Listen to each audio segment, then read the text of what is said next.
Clinical Partnerships.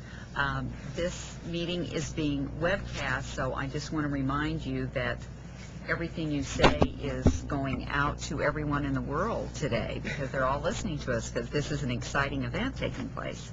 I'm Leanne Wagner. I'm the Division Chair of Allied Health at Victoria College, and I'm going to let all of the panel members introduce themselves, tell you a little bit about why they're here, and then I'll go over kind of the format of what we're going to do today. We really want to make this relaxed for you, relaxed for us. We want to have conversations. We certainly will have some formal presentation, but we'll go over all that in just a few minutes. So, Reinhold, if you want to start. My name is Reinhold Cornelius. I'm a program director here at the Coordinating Board. I am a geoscientist, and I work with similar programs of retention, recruitment, and outreach with engineers, which have similar problems like the nurses, high demand and a difficult field. And so that's why I'm on here. Hi, I'm Eileen Beaches-Curl. I'm chair of the nursing department at Lamar University in Beaumont. I'm also president of the Texas Association of Deans and Directors of Professional Nursing Programs. And at Lamar University, we have an ADN program, a BSN, and a master's program. I'm Chris Fowler. I'm not a member of the peer review panel. I'm the timekeeper, but I do administer the Nursing Innovation Grant Program. Okay.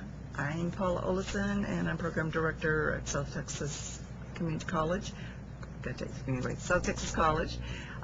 We have 3 tracks. One of them is an LVN to RN transition, and I'm one of the reviewers. I'm a program director at the Coordinating Board, and my background is nursing. I'm Elizabeth Schoberg. I'm Associate General Counsel of the Texas Hospital Association, but I'm also a registered nurse, and so I'm here to look at the hospital perspective. I'm Elaine Evans. I'm the department head of nursing at Tarleton State University in Stephenville. It's a part of the A&M system. And I'm Mary Beth Thomas. I'm director of nursing at the Board of Nursing. Leslie, would you like to introduce your group? And then we'll... I'm Dr. Leslie Marion, and I am proud to be the department head of nursing at Angelo State University. And I'd like to introduce my team today. We have Doug Fox, who is our Associate Vice President and Chief Information Officer from Angelo State University. We have Tracy Davidson, who is a representative from Shannon Health System, which is one of our hospital partners. We have Becky. Leslie, will you talk into your microphone so those millions of people who are listening to us will be able to hear exactly what you say? We have Becky Fuentes, who's also from Shannon, one of our hospital partners. We have Linda Ross, who is a faculty member at Angelo State University, and Linda will be the community liaison individual that was discussed in the grant. Linda's had years of experience in hospital administration and will be taking on that role. We have Justin Louder, who is our departmental multimedia specialist that is also with us today. And we also have Marcy Cummings from Senator Duncan's office.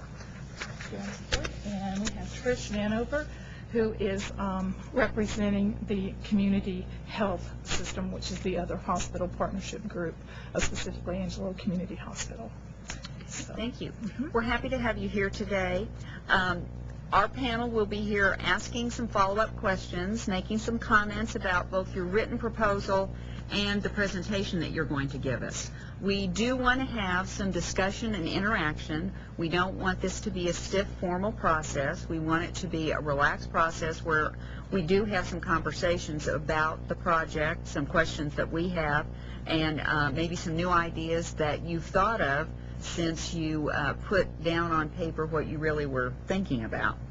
And then eventually the panel will provide information and recommendations to the coordinating board regarding the grant awards and which, if any or all of the grants, will be funded. Today you will do a time presentation, and Chris is going to be our timer. You'll have 20 minutes to give your presentation, And at 5 minutes, Chris will hold up the magic 5, and you'll have 5 minutes left to finish the presentation. After that, we'll have a question and answer period. I will tell you, we've already talked about some of the questions that we have about your grant. We have the comments from the peer reviewers that they made regarding your grant. And then if there's any other questions or answers from the audience or anyone that comes in to join us, that will kind of be our format. We will not decide awards today. The final decision will be made by the board. We will make some recommendations, but the actual meeting where the decisions will be made, it will be December 12th. So if everyone will remember to speak into your microphone so all those millions of anticipating people can hear us, we'll let you get started. Okay, very good. We do have a PowerPoint presentation. We did not go over every single thing that is in the grant proposal, knowing that all of you have read that. So kind of some summary information for you as we go. Yes.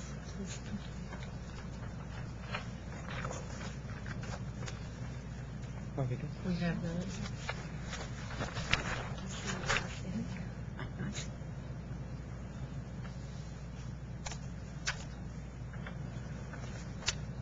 For a 20-minute presentation, you get one dramatic slide. That was it. Okay. Our project is transforming LVN to RSN education through hospital partnerships. It is obvious, and we all know it in this room, to increase the number of RN graduates to meet forecasted demand. Nursing programs have got to come up with some innovative, cost-effective, high-quality educational options that promote the largest number of competent, safe RNs in the shortest amount of time. It is also obvious that nursing programs cannot and should not be developing these options alone. Partnerships are essential, and it needs to be more than lip service for partnerships. Those days are over. While there have been a number of innovative options recently implemented, most notably the accelerated options for second-degree students and those types of things, there is a huge cohort in the state of Texas that remains virtually untapped in the battle to end the nursing shortage, and those are our licensed vocational nurses in Texas, our LVNs. The untapped population. There are approximately 77,000 LVNs in Texas, with over 18,000 working in hospital settings. The LVN population is more culturally diverse than your RN population. For example, 19% of the LVN population is Hispanic, compared to 9% of the RN population. There are over 4,000 LVN graduates from 117 LVN programs each year. Many of those students are choosing LVN education as a mobility option because of the fact they can't automatically get into nursing, associate degree nursing programs to start with. So we're seeing, and especially in our area, a lot of students that begin the LVN program with the intention of using that as a mobility option and move right into an RN program. While the vast majority of associate degree programs have an LVN RN transition track or an option, few LVNs enroll and even fewer graduate. 15% of associate degree students in 2004-2005 were LVNs. 9% of the total initial licensure student population were LVNs. Less than 27% of LVNs actually graduate. The reason: the traditional model of LVN to RN education is not working. To be honest, I don't think it ever worked, and it's not going to work. We cannot continue to do this type of education the way we've always been doing it. I've talked to many of my colleagues who have traditional LVN to ADN option programs, and they're saying they're dying. They're drying out. They can't, that's the only program they can't get to grow. Angelo State is exactly the same way. We've got programs growing all over the place. That's the one we can't get to grow. We're lucky to have 10 to 15 LVNs, coming into our associate degree program. The traditional model of LVN to RN education, where you have the LVN come in and take a transition course, You give them credit for usually the first year nursing courses, and then we plop them in with students continuing on, unlicensed students continuing on for their associate degree. Lose total concept of the whole idea of role transition, because you've got two groups now in the same cohort, those that are trying to do role acquisition and those that are trying to do role transition. And in today's clinical areas, it's very difficult for faculty members to ensure that the clinical experiences of their LVN students match what we're trying to do with them, and that is transition them into a new role. I've had LVN, we've talked to a lot of LVN students, we've talked to a lot of LVN graduates as we've been working with this project, and it is fascinating to me the different ways they handle it. We'll have some LVN transition students that do not want you to tell their clinical teacher they are an LVN. We've got faculty members who don't want to know who's the LVN. My thought is then, how are you figuring out how we transition these people with the other ones? It's frustrating to the LVN student. I cannot tell you how many LVN students say, I get no credit for what I know. I get, I've worked postpartum for 7 years, and yet I'm forced to go to OB clinicals 1 day a week for an entire semester so I can keep up with the unlicensed people. Very frustrating to them. They are primary breadwinners. They cannot matriculate into a traditional come to campus for clinical, come to campus for lecture, those types of things. It's very frustrating. It's very frustrating to the employer. The majority of the hospital employers in our area want to assist their staff in continuing their education. They give tuition reimbursement. They really are making every attempt, but they can't let the LVN off to fit into a traditional LVN transition model. Their options right now are not good. The hospitals are saying, we don't want to pay these outlandish tuitions to these programs that don't even require the LVN to have clinical. So the options are not good right now. So we've got a lot of frustration going on in this area. In partnership with 4 hospitals located in West Texas, Angelo State University proposes to transform the antiquated, inefficient, and costly LVN to RN model of education used by the vast majority of projects today. The new model. We've been talking this up with our hospital partners for some time now. We've known there's got to be a different change.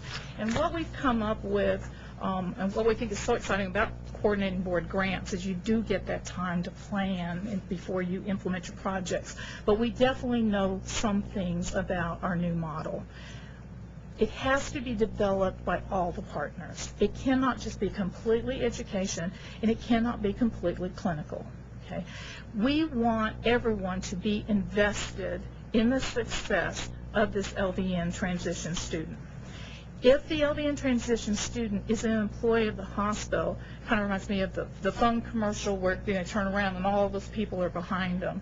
Now they've got their hospital behind them. They're investing in them. They want them to be successful because they have got to solve their own nursing shortage. They've got us behind them. We want them to be successful. So we have got to have it developed by all partners. Utilization of differentiated competencies. We've got the framework. We just tend to forget to use it, particularly in the area of LVN to associate degree competencies. The framework is there. We propose that we could transition an LVN to an RN in 1 semester. We feel this way. We've got colleagues that are, transitioning people that have no medical background whatsoever, no skills, in a year period of intense clinical. We think we could do it in a shorter period with the LVN student. We are wanting to deliver the didactic material of the courses that we feel are very, very important for the LVNs to have in an online format. We also want to develop credit by examination for some of the coursework that is being repeated because we're not looking at the competencies quite in the same way.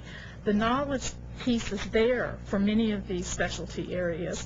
They just, the competencies need to be developed further, but with credit by examination. The new model, the centerpiece for it is the clinical. And what we are proposing for the clinical piece of this transition program is all clinical experiences would be done at the place where the LVN is employed. Okay. And again, getting that investment going there. Each LVN transition student would be paired with an RN also employed by that institution. Okay. And RN would serve as a preceptor, tutor, mentor. And the RN would then be supported by the hospital education staff and also the Angelo State faculty. The preceptor, the RN preceptor, gains academic credit towards an MSN nurse educator degree. Angelo State has an online RN to MSN nurse educator option. And what we'd like to do, instead of just doing a general orientation, is we would like for that RN preceptor to get credit for at least one course in that option. And our thought is hook them there, and I think we'll see some good outcomes there. Minimum of 200 hours of competency-based preceptive clinical experiences. We came up with that figure looking at what they normally accomplish 1 day a week for the semesters we drag them through, and came up with an idea of a minimum of 200 precepted hours.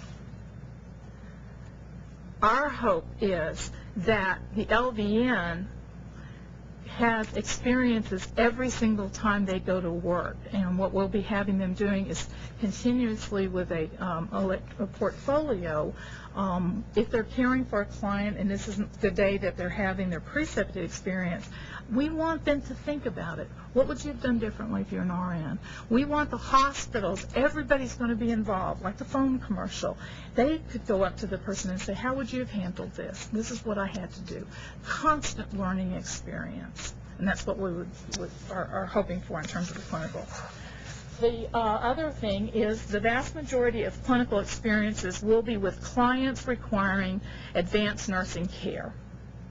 Okay, we're not envisioning putting the LVN, taking care of necessarily a laboring client and then taking care of this.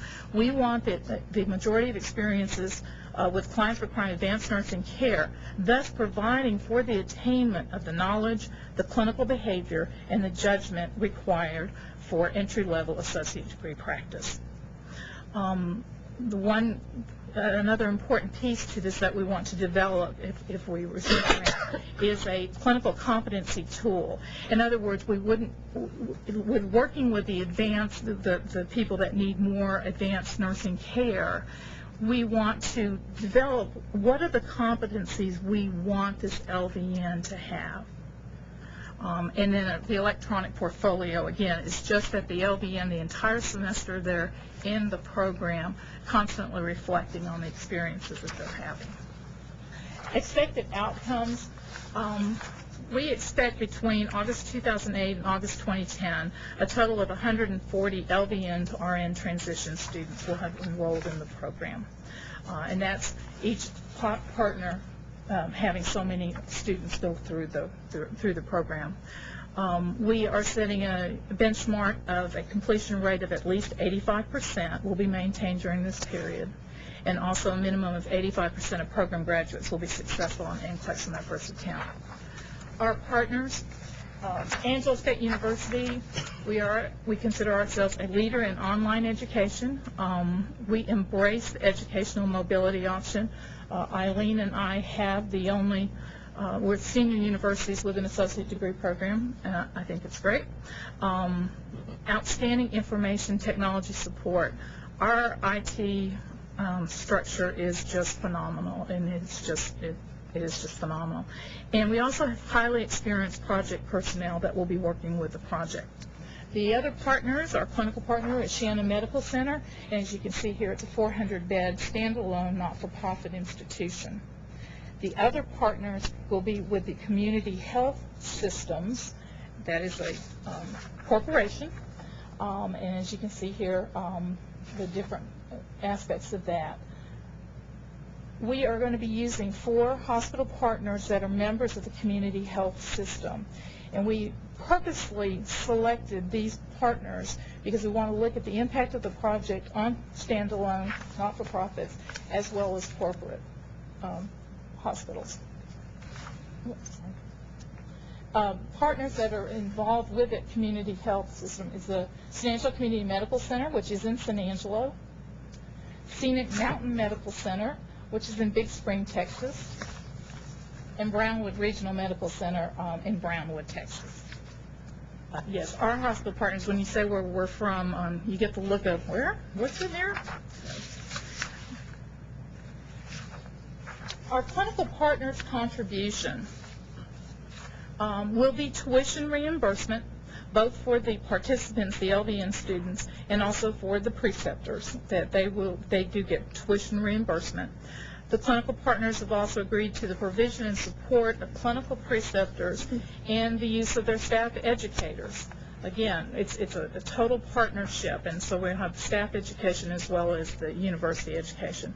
Coordination of patient care assignments, and that's something that will be worked out definitely in the first few months. And we're kind of letting the hospitals kind of take the lead in terms of what works best for them. Are they seeing their RN partner working with their LVN, caring for a group of clients together? Okay. So those are the types of things that will be worked out as we go later. They will also participate in testing and evaluation of the project. Our research questions, is there a difference between is there a difference between LVNs completing our program, LVNs completing a traditional campus-based program, and Amarillo College and Odessa College have agreed to do that.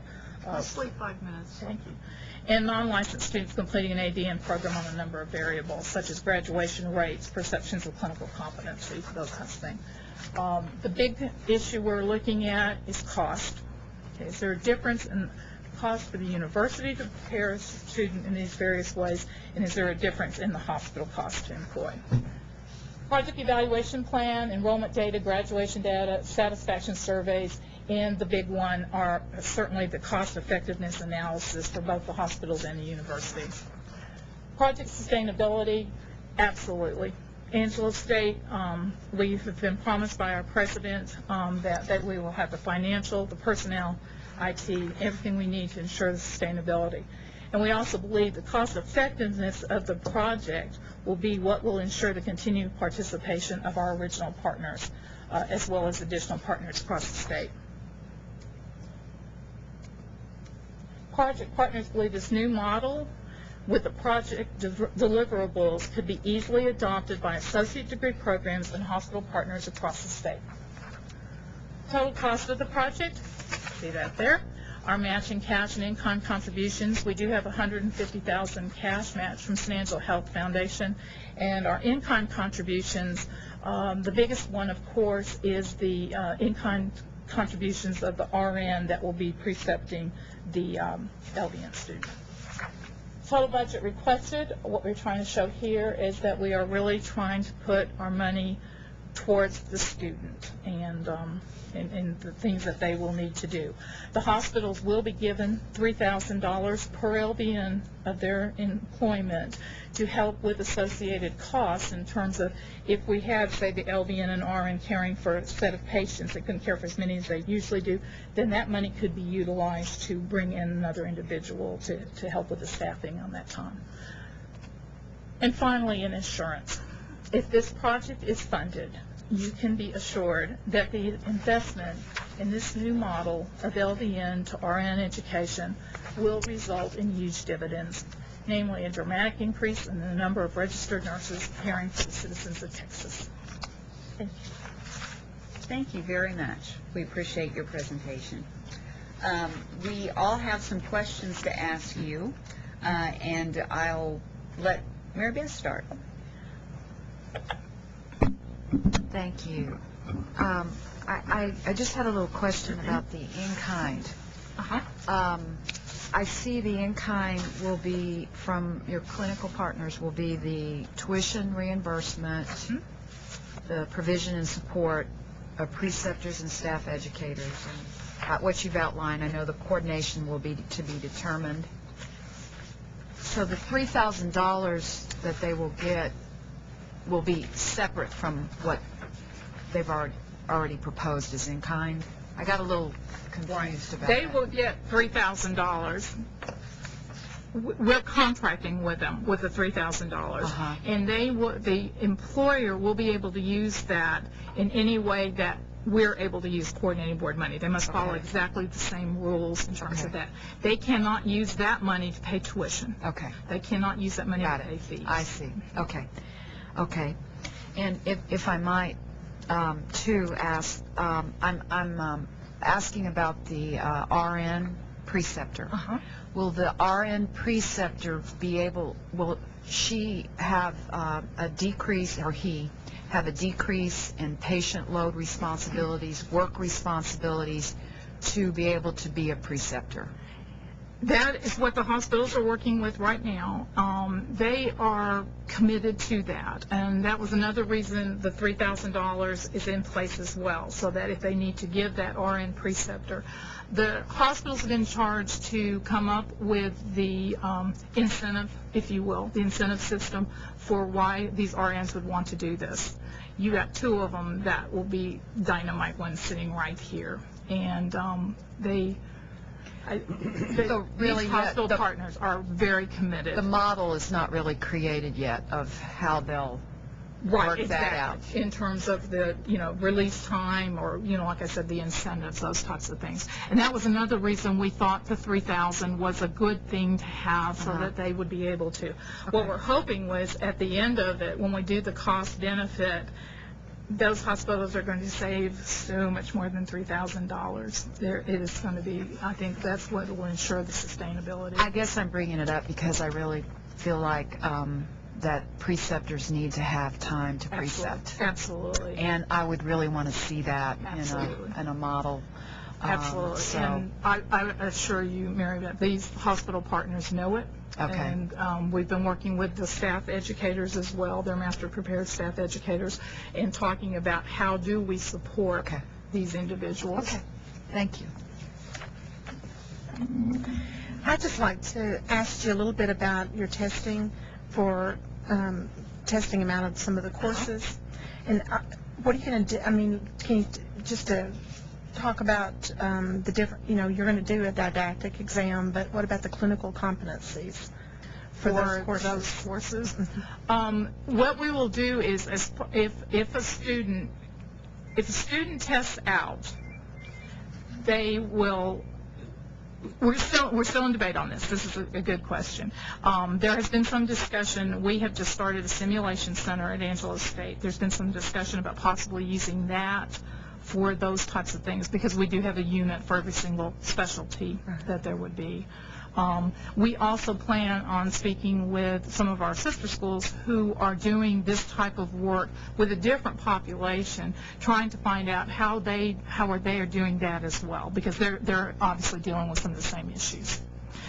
My thing with that is, I mean, they're dealing with the OB not having necessarily all those experiences, and those students have not had any OB experiences. So you're saying that there may be clinical simulation with testing, or just clinical simulation exposure?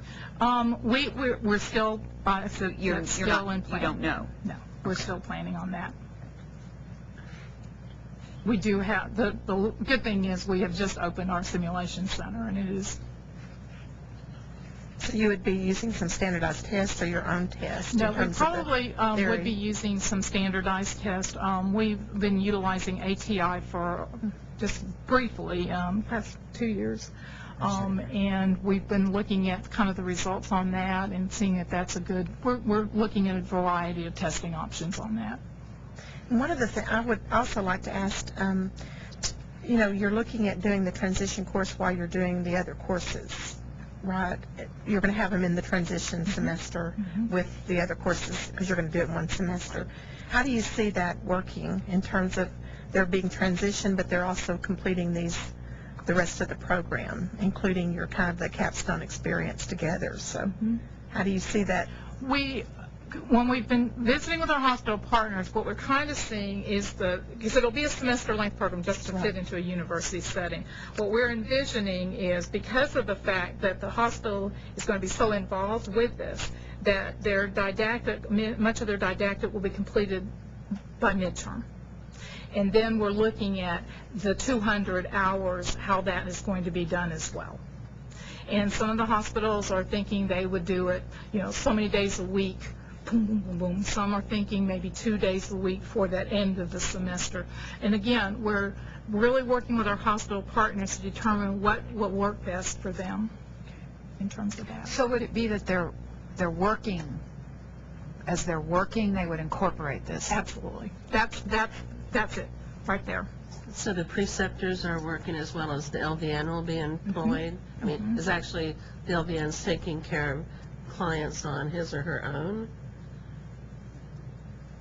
No, when they're doing the precepted experiences, they're doing them with that RN. So they're not on the... But they're getting paid as an employee at the same time? Exactly. So this is a work-based. So, learner. Okay. Will you be providing kind of a follow-up to what Elaine asked about the challenge exams? Will you be providing materials? Obviously, LVN education does not provide the same level in many of the courses that you're allowing them to challenge. So are you going to provide them study materials to help them pass the challenge exams? The ATI comes with a complete set. Right, but the ATI is not meant to be a challenge exam. The ATI is a system that we use also, Right. and it really is an assessment remediation. And I'm, it's that kind of tool. It's Right. not meant to be a challenge Right. exam. But that is the material that you'll be providing them, the booklets that come with the ATI. Just a couple other things. How are you going to handle the admission requirements and general ed prerequisites? The general ed prerequisites for our currently, our current LVN to RN transition students, most of them have those already met before So they these begin. students will also have all the general ed courses. How about your admission criteria? Our admission criteria will be the same for what our current LVN to RN transition program is. Which Now, is? What kind of a test do you use now? we don't use a You don't use, pre-admission test. there's no standardized tests that they have to pass in order to meet the criteria? Okay. Okay. I lost my train of thought. Elaine, I didn't mean to, I just wanted to ask that's about all right.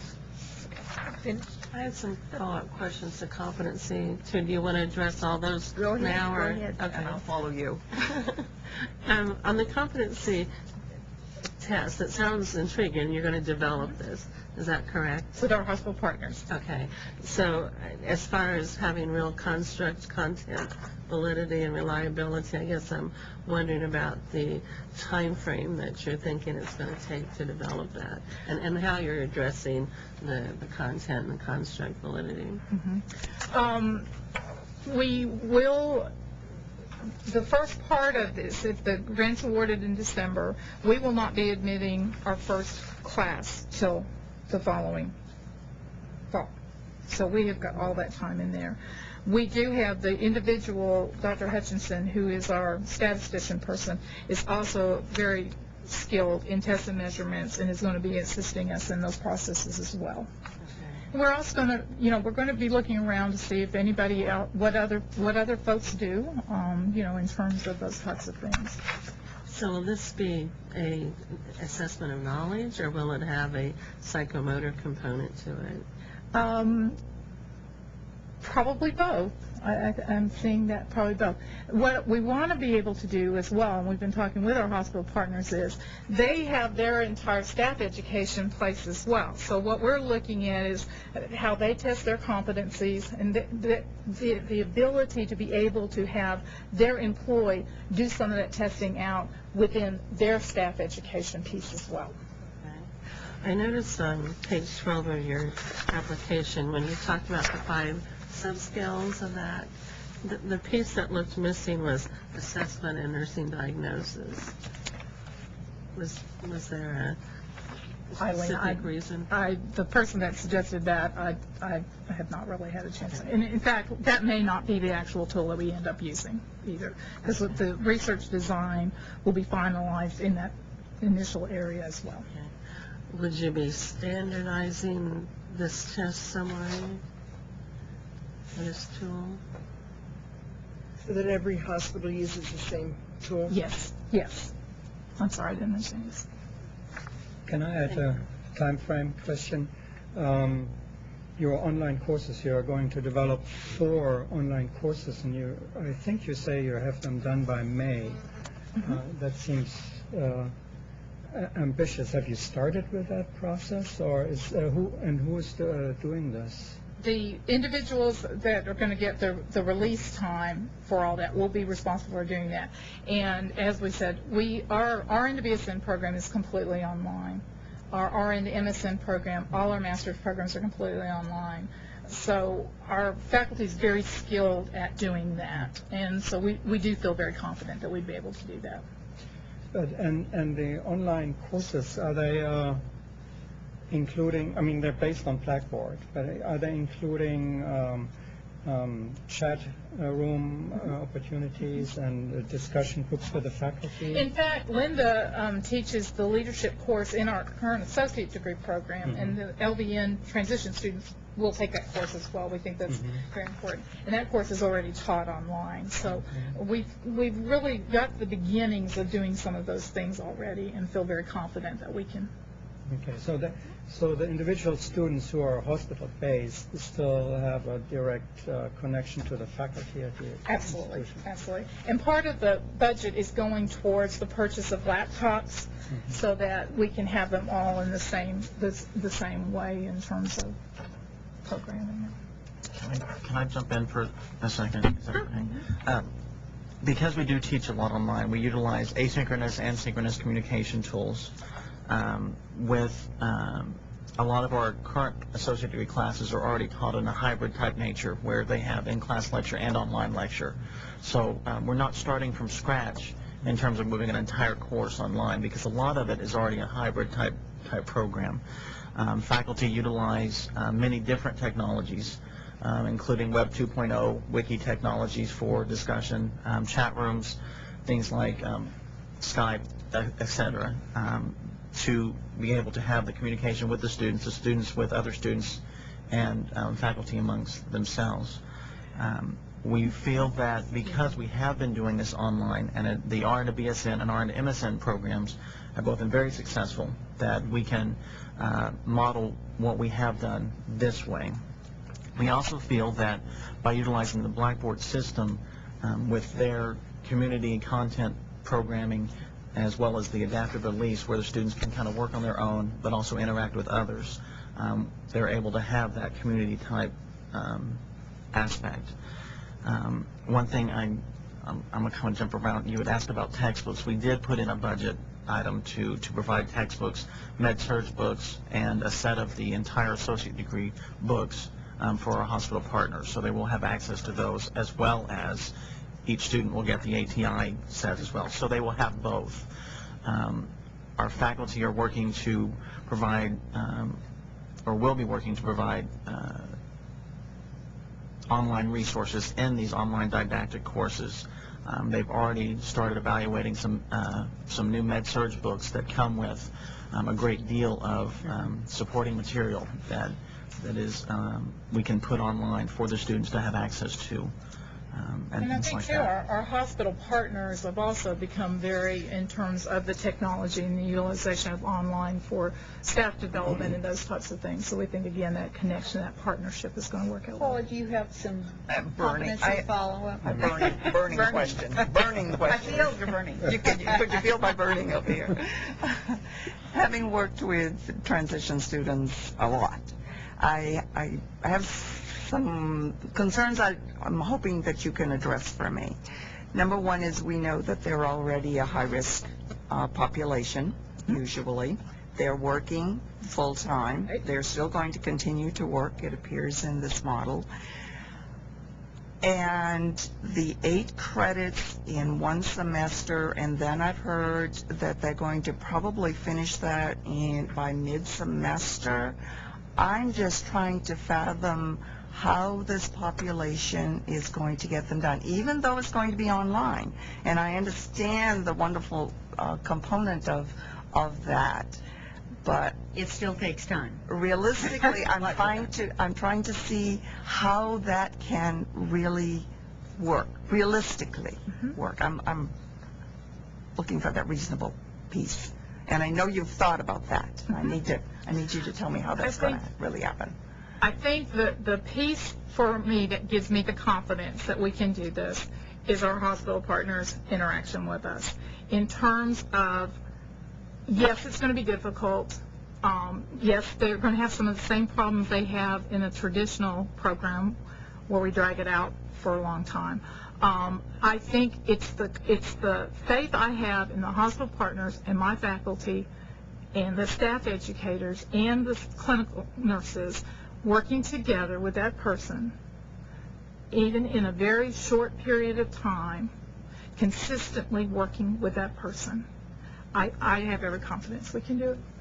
But then I look at, and I have a very Hispanic population, obviously, from where I'm from as well, and I look at the fact that they don't come in with strong maternal or MCH backgrounds, or peds, or mental health, and those are all being kind of challenged out of this, and we find that the students are very weak in that area.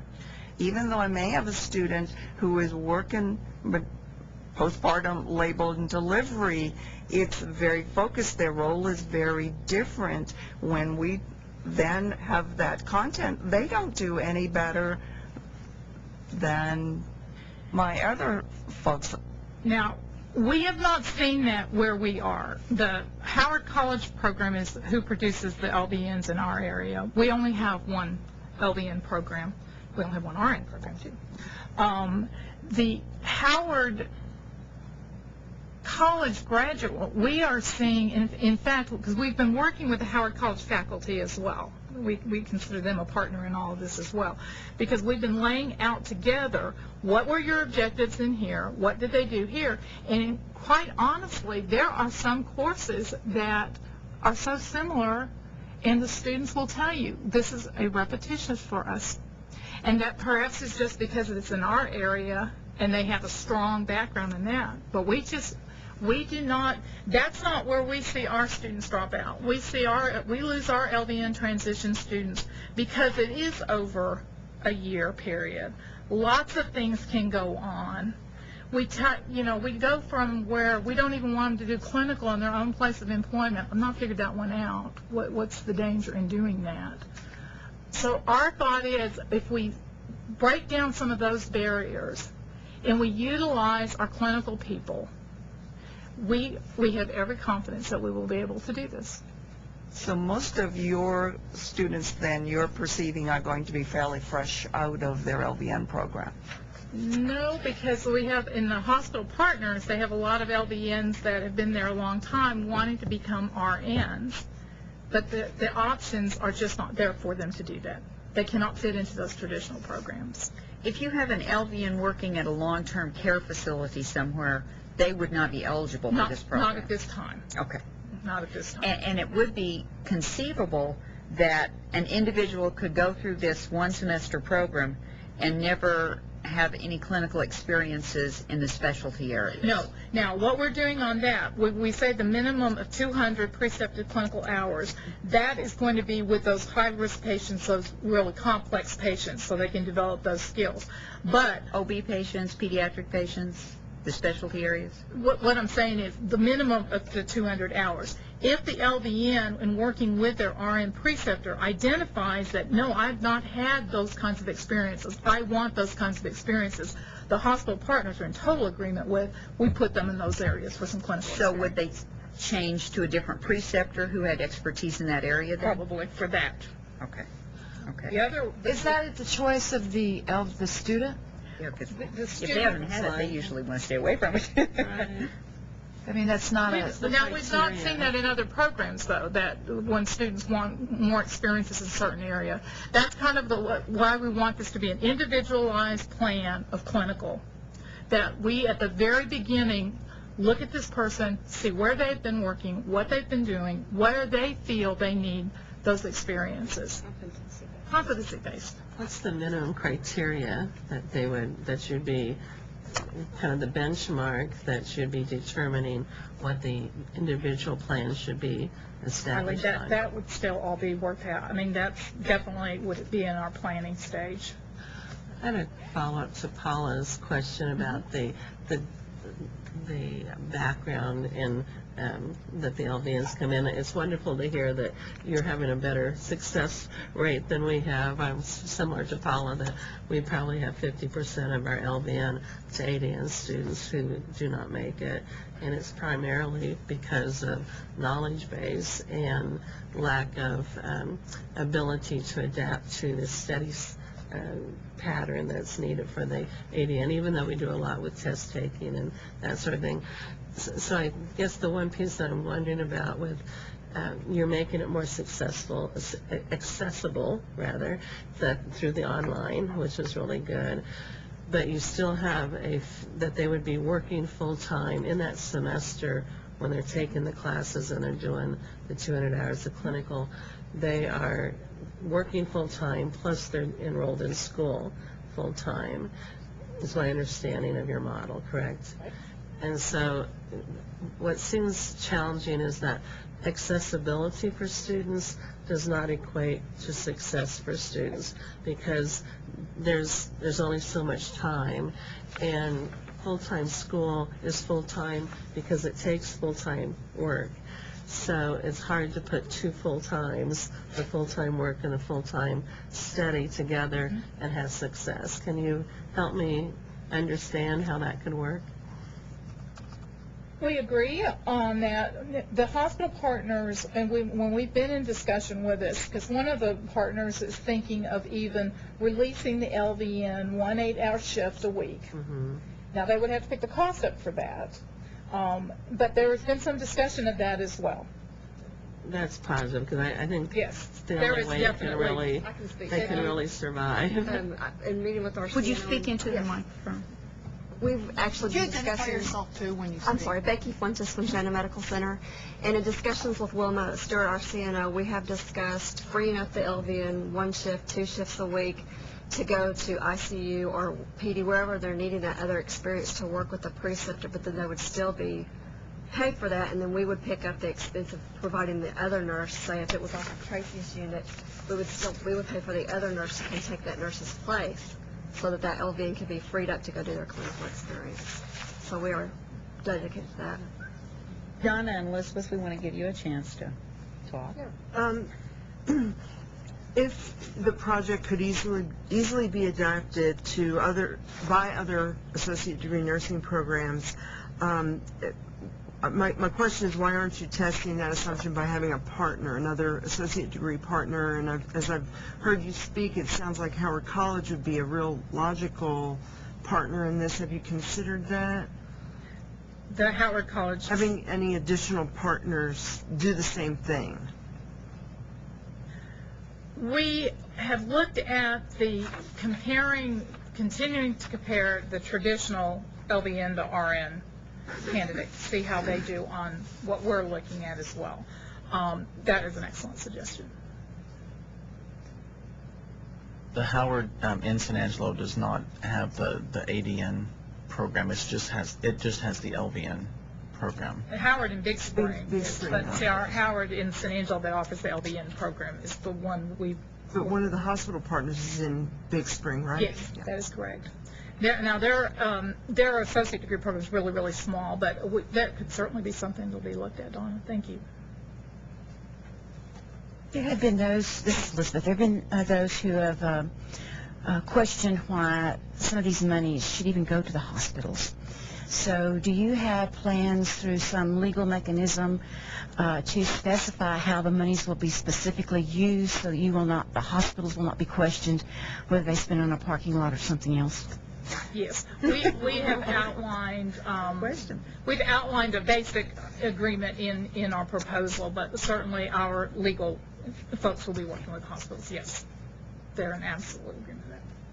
I had a couple more questions about the equipment, and I think it's great that the students would get laptops, but what if they don't have internet access where they live, or Especially can't afford- high speed, because Blackboard, if you don't have high speed access, you are up the creek. Well,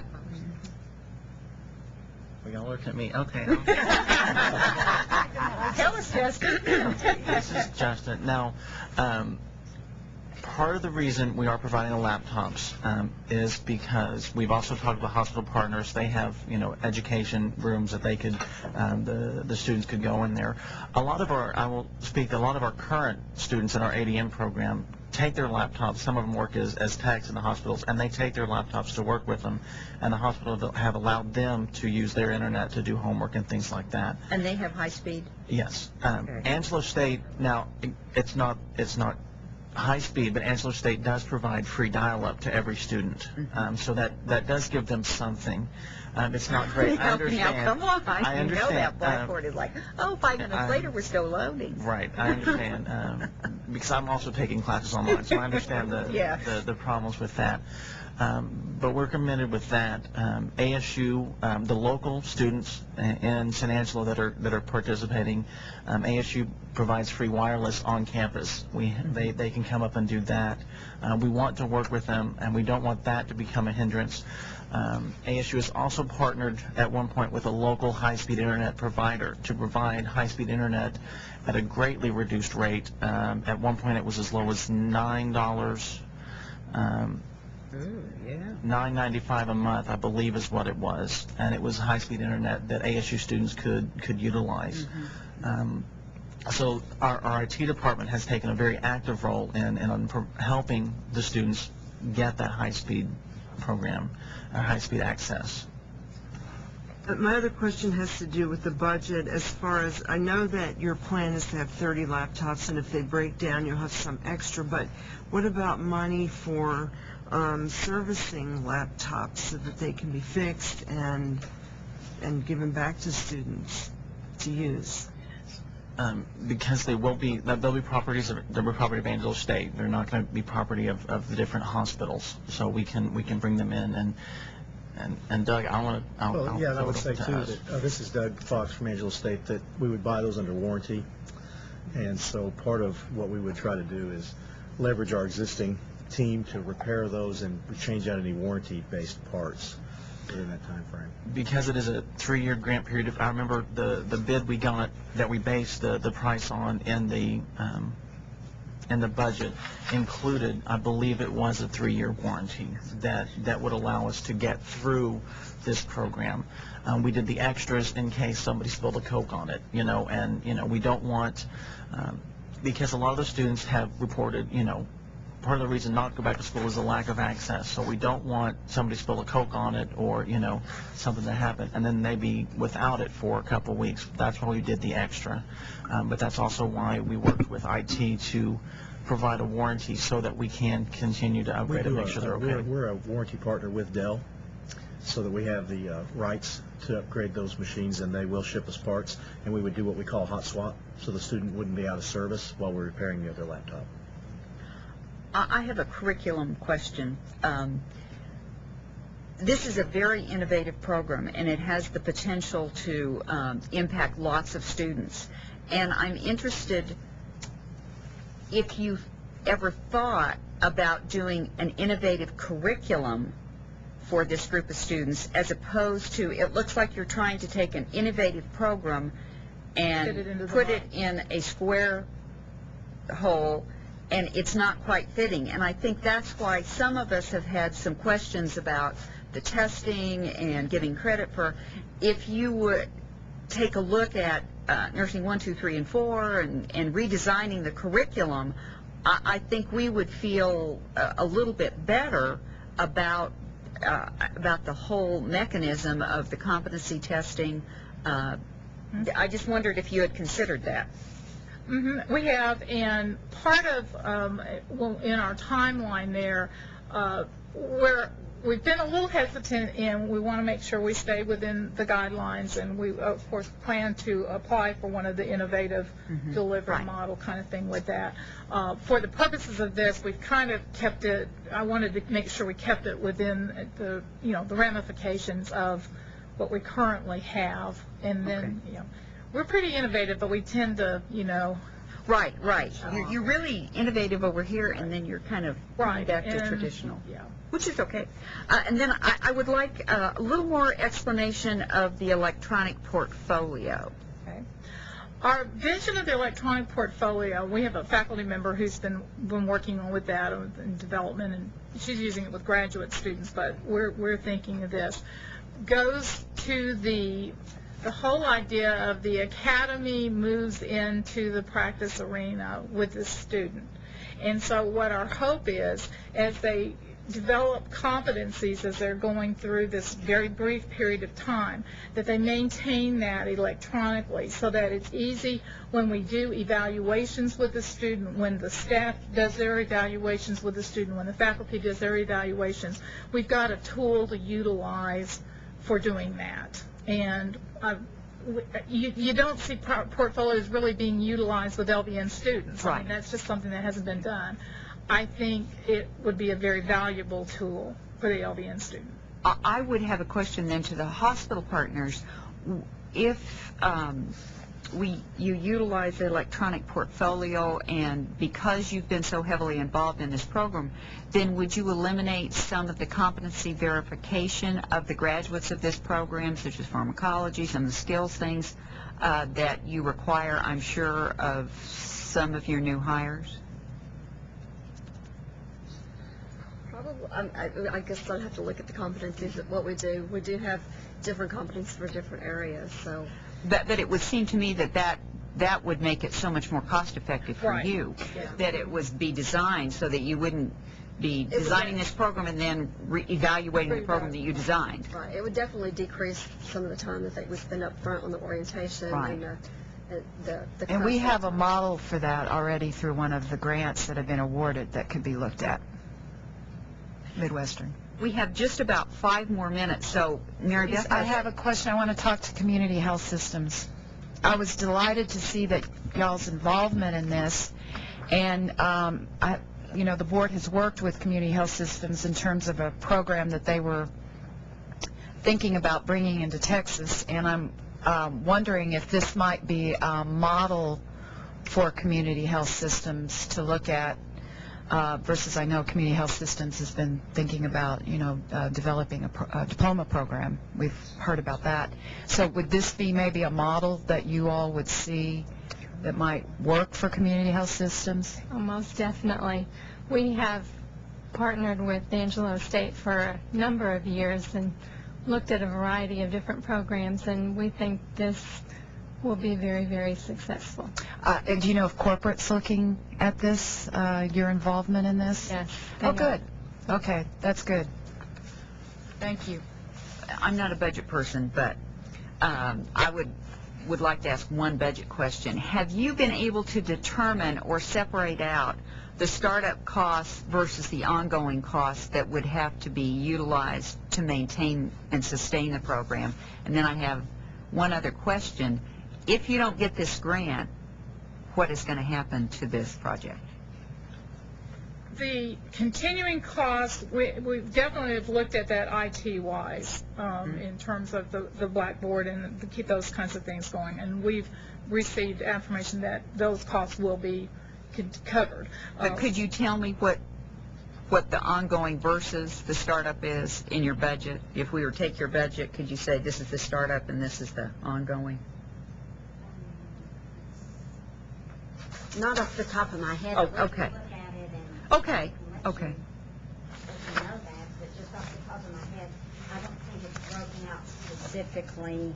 It's not on the budget page, but it's kind of an interesting idea in the sense that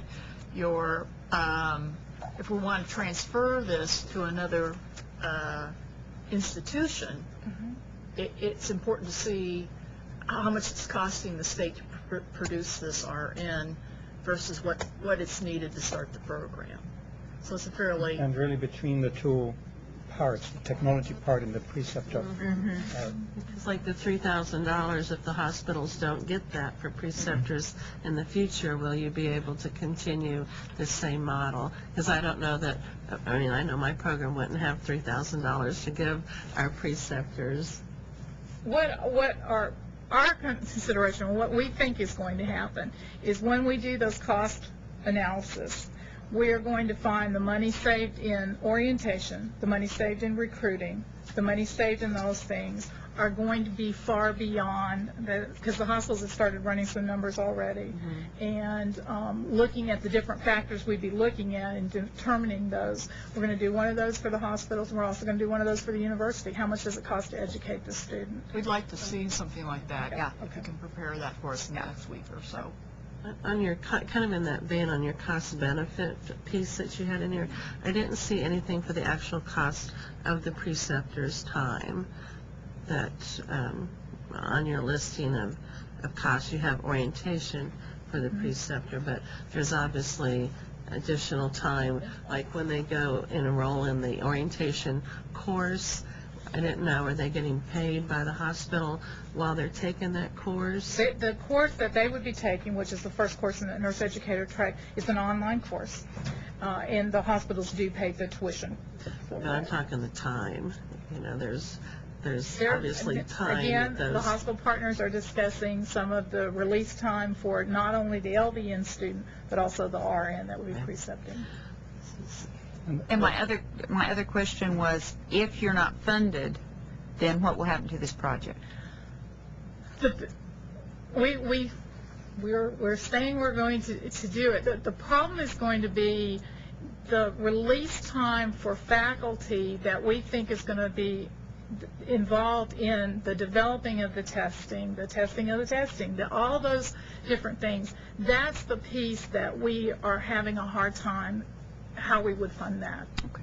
That is a huge component for us. The hospitals, I think, you know, they've said that we've got to do this whether we get it or not. We'll just have to figure out a different way of doing it. And I don't know think, how too, that's the gonna cost for probably doing all the research is another piece. We have time for one more burning question. Is there one more statement you all would like to tell us? I just want to reiterate, I mean, I've been in nursing education for 26 years. I started as mere child, but the other co-director with me, Dr. Hoffman, is a product. We call her the poster child for LVN transition education. That's how she started out, and she's, you know, has her pitch. She has got a keen sense of that whole transition process. And I think we feel, and especially with our hospital partners, as you can see how devoted they are to this project, we are confident we could carry this innovative model off. Thank you very much. Thank you very much. Thank We you. appreciate your presentation and all your hard work. This is not a quick and easy fill-in-the-blank project, so we certainly know how much hard work went into it for all of you, and we appreciate that work. And the support is wonderful from the hospitals. I really appreciate seeing that. Our administration.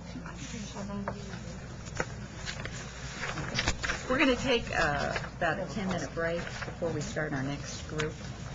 Webcast, and there are 24 people out there at least that are listening to this particular presentation, so we're happy to have them and we're happy to have you. We're going to take a few minutes and we'll all introduce ourselves, and then I'll kind of go over how the presentation will go. Reinhold, you want to start? My name is Reinhold Cornelius. I'm program director here at the coordinating board. I normally work with engineers on retention, recruitment, and outreach, and there are very similar problems these people have than you all have, so that's why I'm interested in it and why I'm here. Good morning, Renee. I'm Eileen Vigis-Curl, as you know, and I'm the chairperson of Lamar University nursing program in Beaumont, Texas. I'm Chris Fowler. I'm not part of the peer review panel. I'm the timekeeper, and but I'm glad to be here, and I'm the Nursing Innovation Grant Administrator. I'm Leanne Wagner. I'm the Allied Health Division Chair at Victoria College. And I'm Paula Olesen. I'm program director at South Texas College. Donna Carlin, Program Director at the Coordinating Board. Elizabeth Schoberg, Associate General Counsel of the Texas Hospital Association, but I'm also a registered nurse. I'm Elaine Evans. I'm the Department Head of Nursing at Tarleton State University in Stephenville. It's a member of the A&M system. Hi, Renee. Mary Beth Thomas, Director of Nursing at the Texas Board of Nursing. And if you'd like to introduce yourselves.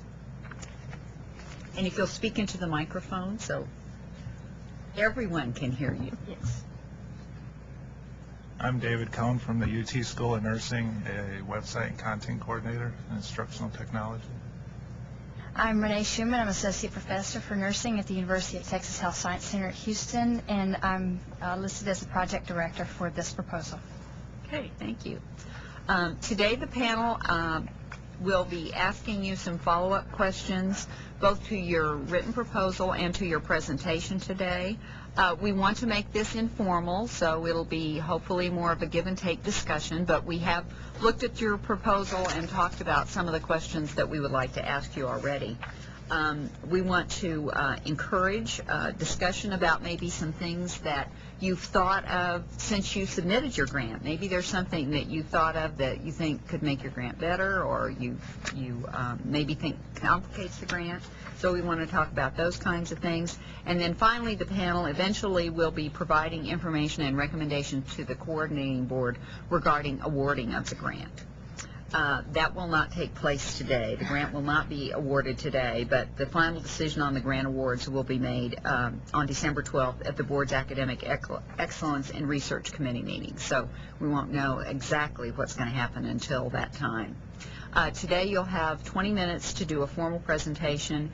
Then there will be a question and answer period by the panel, and then any of the audience members would like to ask questions if we have time, why we would certainly welcome that. So with that, why we'll let you start your, and Chris will hold up a little 5-minute sign when there's 5 minutes left on your time for your presentation. So we'll let you get started. Thank you. We're going to step back. If you're going to step back, you need the microphone, of course, and you've got one of those. There's the lapel, and then there's the Bob Barker. Your choice. I love it, the Bob Barker. Can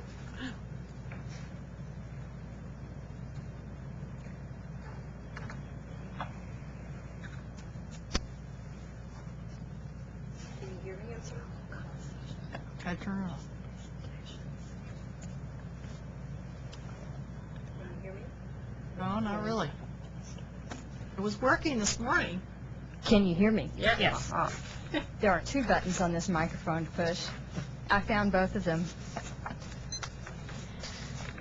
Thank you so much for having us come today. I thank the Texas Higher Education Coordinating Board and all the reviewers, this SEMA panel, and I'm so happy to be here and to see you. I'm going to present for you the proposal, Bridges. Bridges is an acronym for Building Retention Initiatives and Design Strategies for Graduating and Enrolling Students.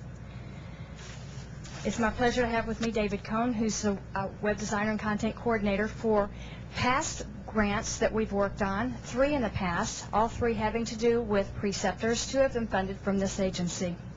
Next. A little bit of background about the Bridges proposal. There was recently a regional preceptor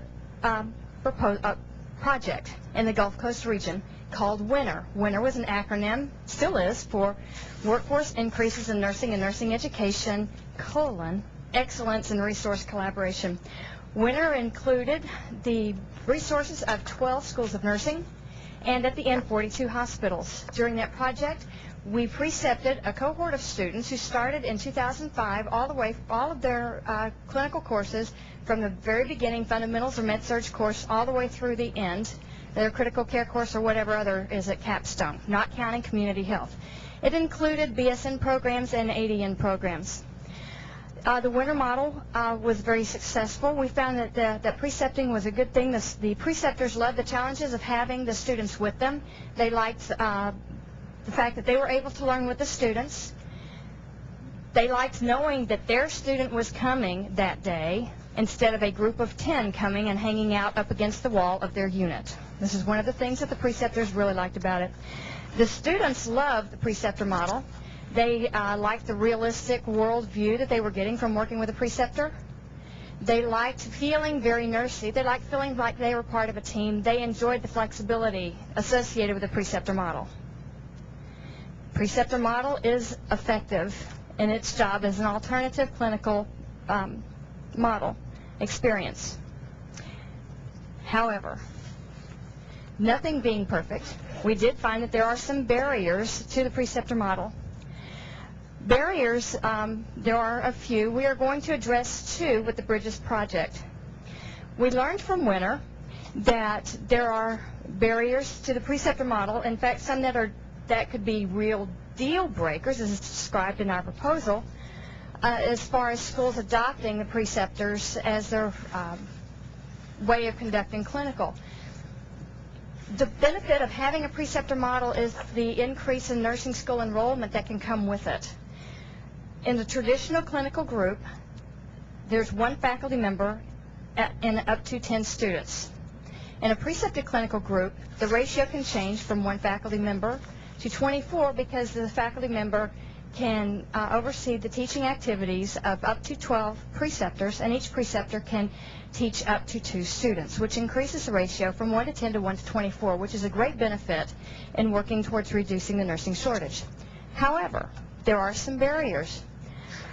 One of them is the volumes of paperwork that's required.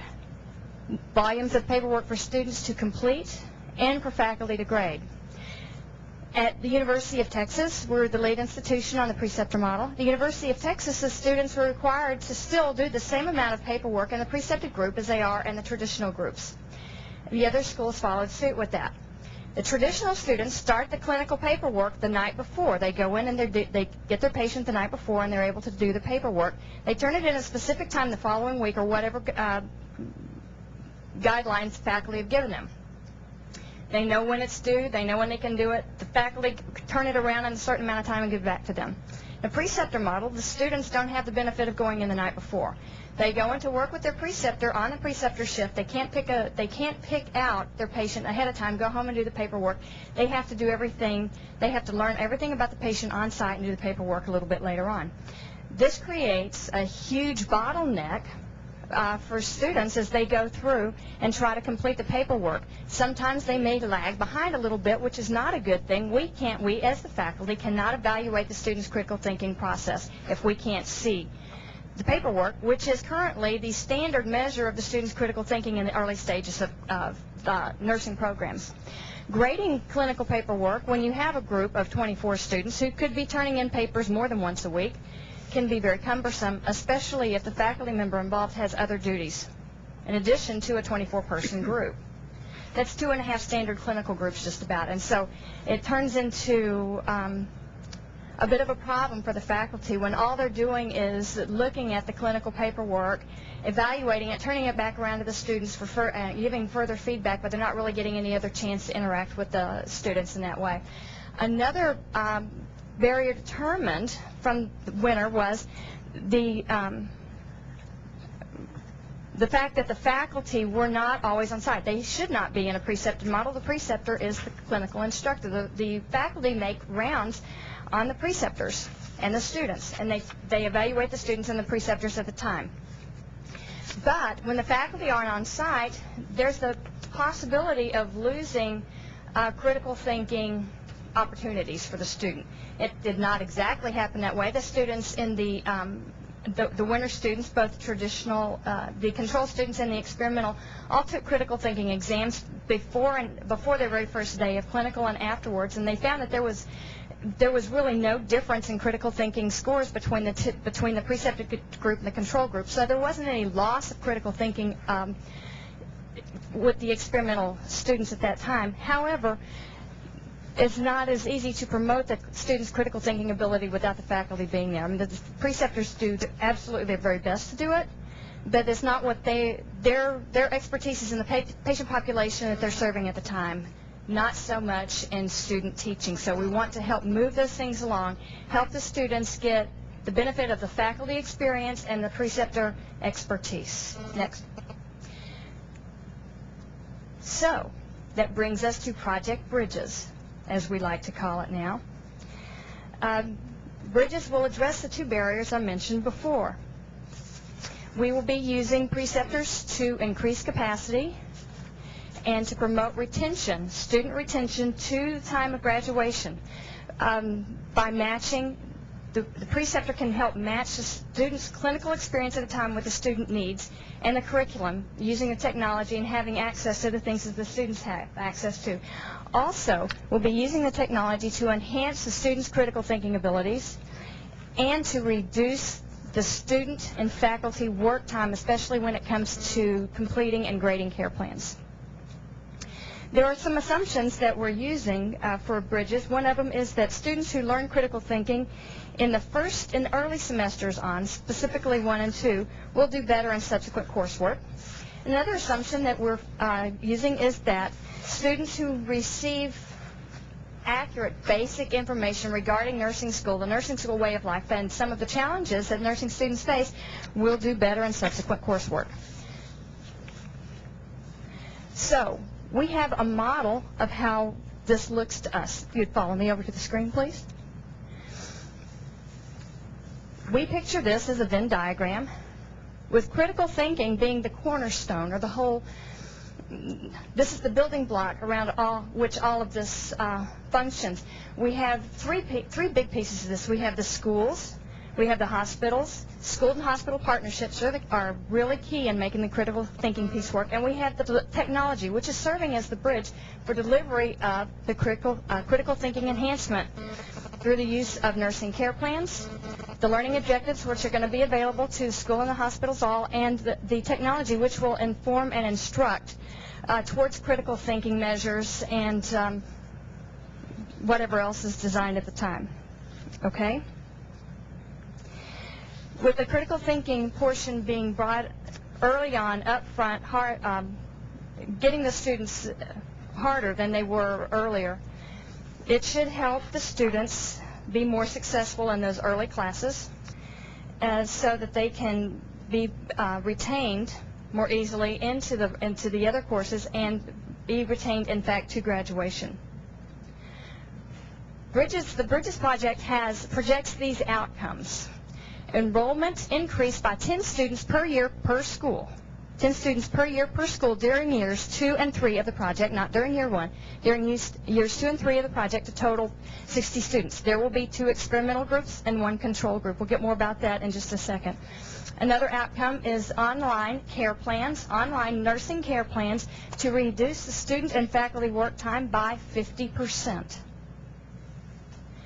An increase in critical thinking scores with the experimental intervention groups, and 90% of the intervention groups, that's the groups with the technology intervention, will complete the first 2 semesters of their nursing program, 9 out of 10 of them.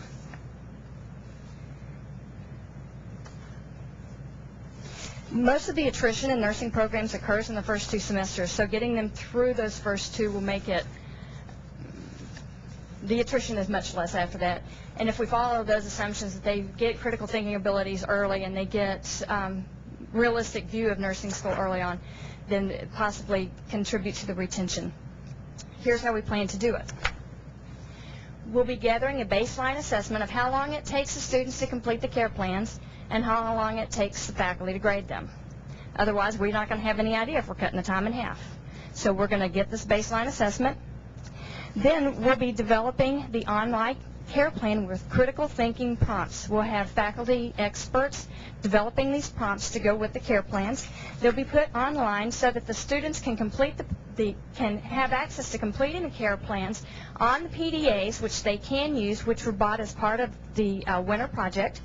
The PDAs from the winter project, which we already have, will be updated to be able to manage this new intervention. The students will be able to tap in or write in with the graffiti screen if they want the information right there. It'll save time for later on. They're able to get access to it on a desktop, laptop, whatever. The preceptors also will have the ability to help the students with the care plans. This is something that's new to Bridges that Winter did not provide because we didn't have care plans online for Winter. But the preceptors will be able to contribute to the student care plan because they'll help This is where they'll be bringing in that practice part to help them apply the things that they learn in the didactic. Okay? Another thing that we'll be doing is developing support videos to enhance the student learning skills. Since most students, if they're going to be unsuccessful in a course, will be unsuccessful in the didactic portion and not the clinical portion, that's just the way it mostly works. If they fail the didactic part, we'll be developing a series to start with, 10 videos, which talk about things like math skills. Part of the winter project, we found that a lot of the students were having difficulty with the dosage and solution tests, or just the idea of math in general. So as part of that project, David developed a program that was put on CD, math skills for these nursing students, believed done with ratio and proportion and dimensional analysis depending on which way the student functioned better. This will be made available, parts of this will be made available on the student's PDA. We're going to talk about one handheld, one mobile device right here, PDA. We've had previous projects where we use an iPod and a PDA. This will be one device, which is easier to keep up with, easier to maintain, easier to use this way, okay? Other videos that could show up on our study skills, stress management, from student to student, what it's like to be a student nurse and a parent at the same time, dealing with family issues, things like that will be part of the video series. And the students in the experimental groups will be required to view these videos. Okay? Isn't this pretty? Follow me again over to the screen. Here's what happens with the care plans. So we have two major interventions coming off this PDA. We have the care plans and we have the videos. This is how the care plans are going to work. Up here in this corner is the student. The student is going to be coordinating their schedule with the preceptor. This is always the way it works. They can't work without the preceptor. They work the preceptor schedule. The preceptor does not come in to work extra with them. They coordinate their schedule with the preceptor, and they submit their schedule using the online scheduler. The online scheduler, which we will use for Bridges, was used as part of the first 3 grants that we had dealing with the preceptor model too. The first 1 and 2 funded in 2003 by HRSA and the Texas Higher Education Coordinating Board. The third one funded by the Texas Higher Education Coordinating Board's winter project, which this is based on. The online scheduler has been part of those projects and has done very well. It's continually updated and refined to meet the needs of whatever we're doing at the time. So the students know how to use the scheduler. They're able to put their schedule into the faculty, always know where they are, where they should be, and what unit they're working on. When they're in clinical, the student over here is able to collect and submit the data, the patient data, online, and the preceptor can help them with the care plan too. Okay? The student, once they finish through it, they can also pull it up on their laptops at home or their desktops at home and complete it. Critical thinking prompts come in, and it can be specific to a disease process. So, like if the patient has chest pain, the student taps in chest pain. All of the prompts will all then refer to chest pain and determine cardiac nature or whatever of it. Okay, the student completes it online. Here's the really cool part for the faculty. The computer grades everything that had a pull-down menu with it. The computer grades that. The faculty grades the concept map or the linear care plan or whatever they're using for that particular course. It cuts the faculty grading time immensely. Next, please. The technology is the intervention, and it's the bridge for this. So we have support videos, which I've mentioned. We have the online care plan, which I've mentioned. And the handheld computer part of it, document transfers either through sync with the computer or beaming across, and course documents, which are new to this project. In winter, the preceptors had the PDAs. We also had e-books. The students did not. When the preceptors started using them a lot better when the students taught them how to do it. So we just let the students use them. Go. Next, please. Okay. Partnerships between UT School of Nursing and Memorial Hermann Memorial City Hospital, Leake College and San Jacinto Methodist Hospital, Alvin Community College, and St. Luke's Episcopal Hospital. St. Luke's is listed in the proposal as a to-be-named medical center hospital.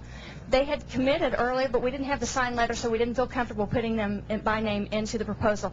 You do have a copy. We do have the letter now for you to see and the handouts. Okay. We're bridging the gap with these partnerships and with the technology. We're bridging the gap between the knowledge and the practice, the students' knowledge of what they're gaining in the class and practice by combining the experience of the faculty and the expertise of the preceptors.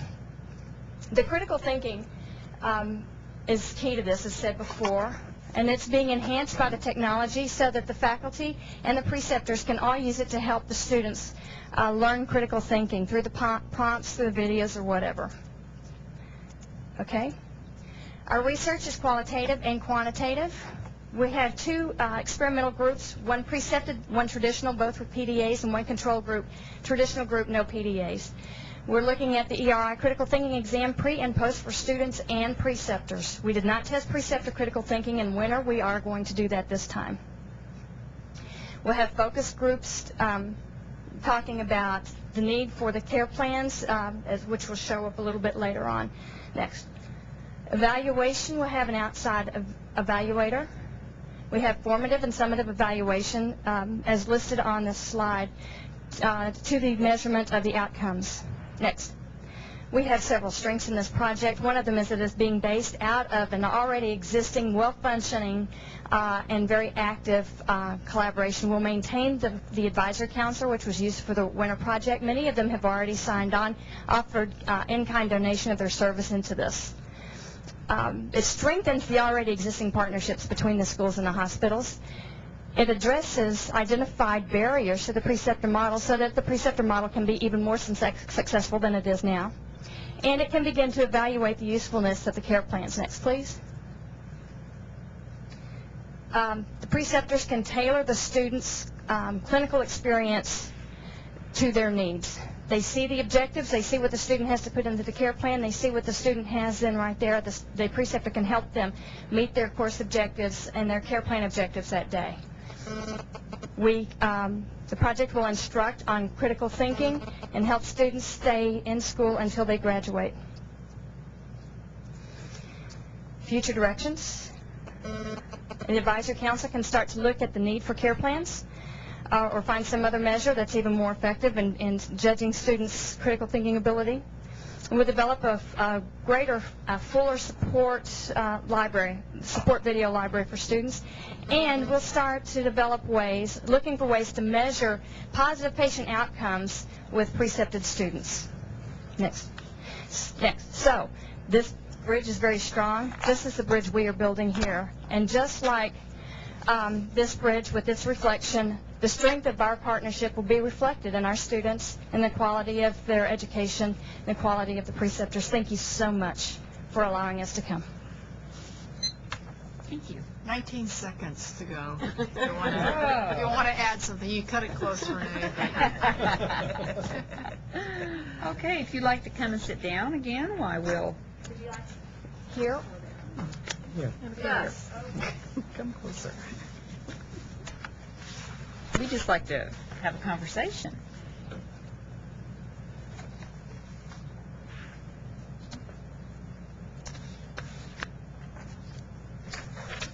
I want to go wherever that bridge is. Beautiful. Beautiful.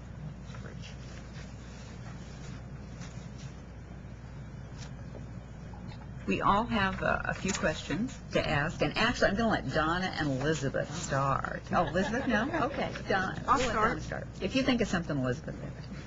The overall purpose of the grant competition is to increase the enrollment and capacity and retention for initial licensure programs. You are proposing to start with cohorts of 10 for each of the programs. In order to fully test the preceptor model, I know you know from your past grant and you mentioned that you can have a 1:24 ratio. What is your rationale for enrolling only 10 additional students versus fully testing the preceptor model and having 24 students in each of the cohorts? Thank you very much. The rationale for that is we have two of the nursing programs are considerably smaller than UT, and so it would be difficult to have cohorts that size, a 24-person cohort for testing for that purpose. Also, 10 is easy to measure. It's easy to do stats on. It's easy to follow. And it's not that we were trying not to do 24. It's just that 10 was easier to work with at this time. And you may have done it in your presentation, but Could you give an example of how the preceptors will be contributing to the care plan? Yes. For example, if the student working with the preceptor on a particular unit, maybe it is a cardiac unit or maybe it's a general med-surg unit. The student knows that the patient has some respiratory difficulty or chest pain, as I mentioned earlier.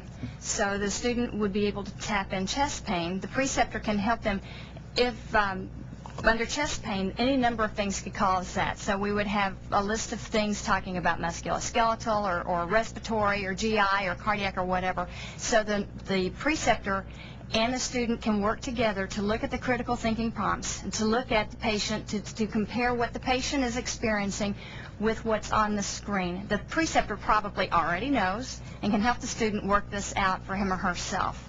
The preceptor can also look at what the student is putting into the care plan as far as nursing diagnosis and for goals and things like that, and contribute to that aspect of it by saying, well, you know, this patient with chest pain, these things may, you know, what do you think are going to be the priorities? And these things may be priorities, and this is an intervention for this. And so the preceptor can help the student learn the assessment and the problem statements and the priority setting and all the things like that would be so necessary for the student to learn how to make sound clinical judgments. The preceptor can contribute to that in that way.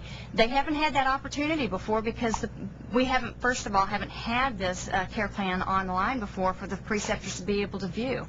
It's always, even now, still in a hard copy, which the student has to bring in on a clipboard, though we hate that. And they come and they fill in their paperwork and with notes and scribbling or whatever else, and it's not very efficient for the student, and then they may lose it or it may get confused with something else or whatever. And this way the preceptors in the past haven't really had any idea what the students were going through except for their own nursing school memories. And now they'll have a better idea to what the student would need to be more successful. And along those lines, so the care plan, you're just really testing this out. And I like the fact that you're really facing the issue. We've talked about this for years. So this whole process is just evaluating how to make the care plan better, not necessarily to do away with that concept, but to make it better. That's correct. Okay. That's correct. I had a couple of questions related to the prompts that you talk about. I think are interesting and obviously have some strengths to them. On the flip side of that, when a student doesn't have prompts, is really the true test of their critical thinking. That's true. And so I wonder what your thoughts were about that. That is a really good point, and we did talk about that. We certainly did. The prompts the prompts may be something as simple like the current system for charting medications these days is on a computer in the hospitals, right? And many times they would scan in the patient's armband and maybe giving something like digitalis or something like that. And the student then, or the nurse, whoever's charting the meds, are then required to talk about what the patient's heart rate is. Or if they're giving a particular injection or whatever, it'll ask for a site. Some of the prompts will be as simple as that, saying, okay, so your patient has chest pain, what's the cause of the chest pain? And the student will have to look at it. Now, if the student doesn't have anything to prompt them, we can still put measures in place to make sure the student answers the question. I mean, just like just finishing the final report for the HRSA grant that we got in 2003, the thing is totally online. If one of the tables is not completed, it'll shoot it back to you and have you complete it. And we'd do that with the care plans too. Make sure that the students complete every field that's necessary, whether there are prompts there or not. We could do that. Just to get an idea about the scope of this thing, how many how many prompts are going to be on that system? As many as we can think of right now. The situations, will be probably, they're working on case studies now to start building these things with, and looking over old care plans and things like that, looking at case studies and starting to put them into the situations to develop the pull-down menus.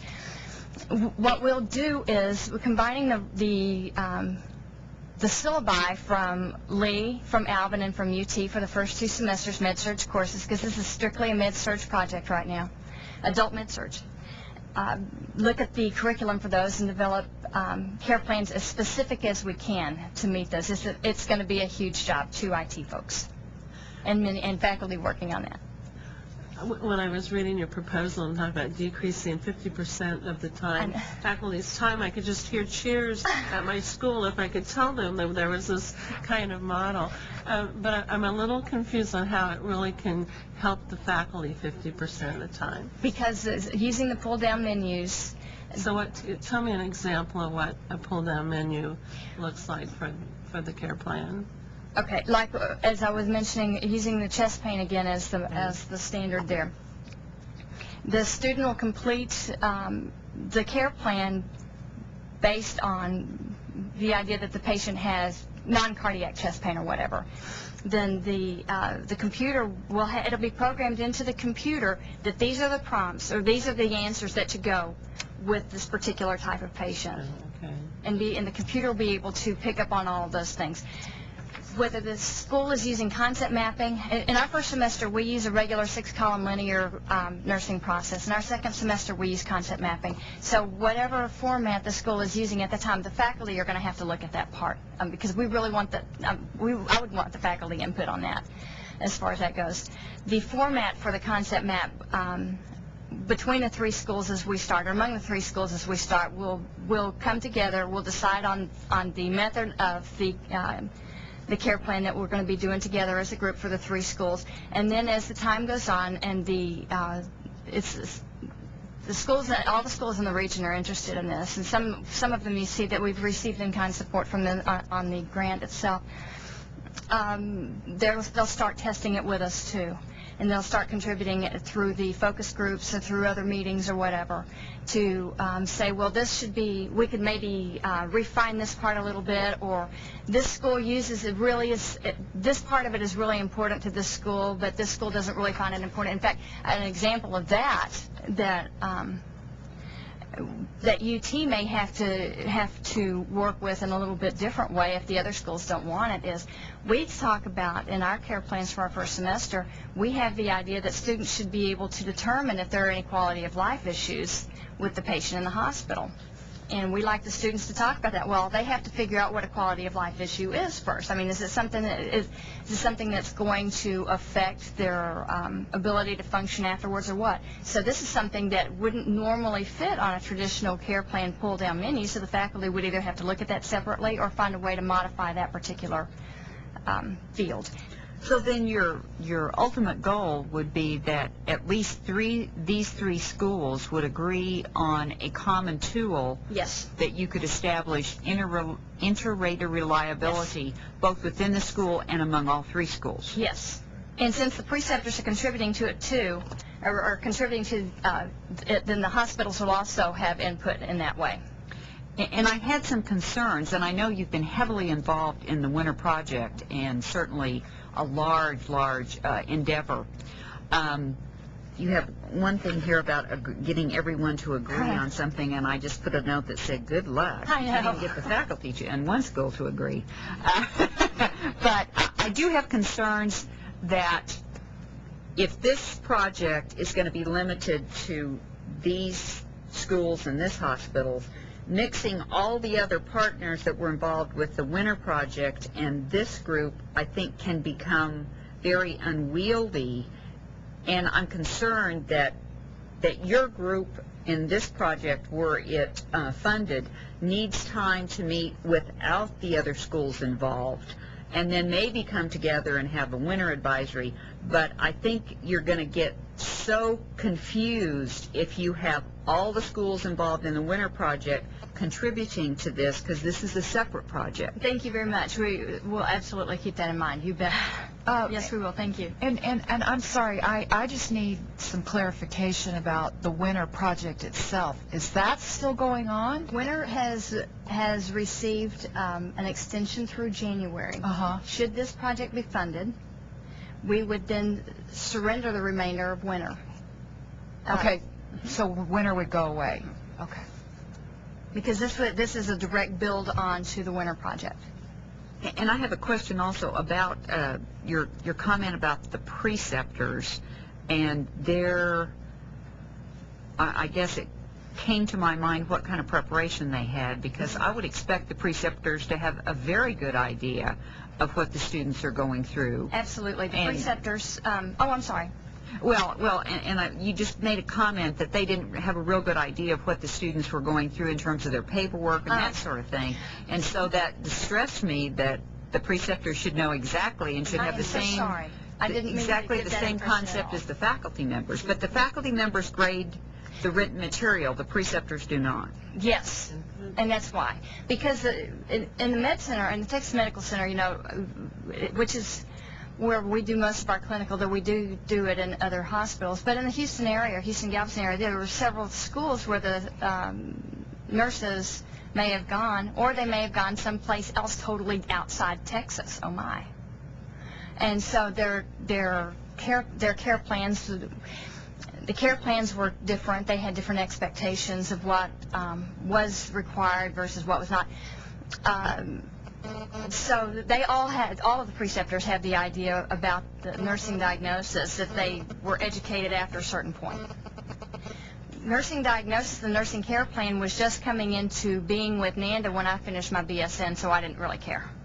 And so it wasn't until I started grading them as faculty that I got to be really used to the idea and thinking about nursing process in that way. Now, hospitals are using nursing process, though they're not using it in the same terminology that the schools may be teaching it. So the students are going to the students say, do we really use this? Well, yes, but hospital so-and-so may not call this the same thing that you're learning it now, but this is what you're using. And the nurses then, because they know what the hospital is using, can help the students see the need for the nursing diagnosis, the assessment with the subjective and objective and all those other things, the nursing diagnosis, goals, interventions, rationales, and all that other stuff that we put in.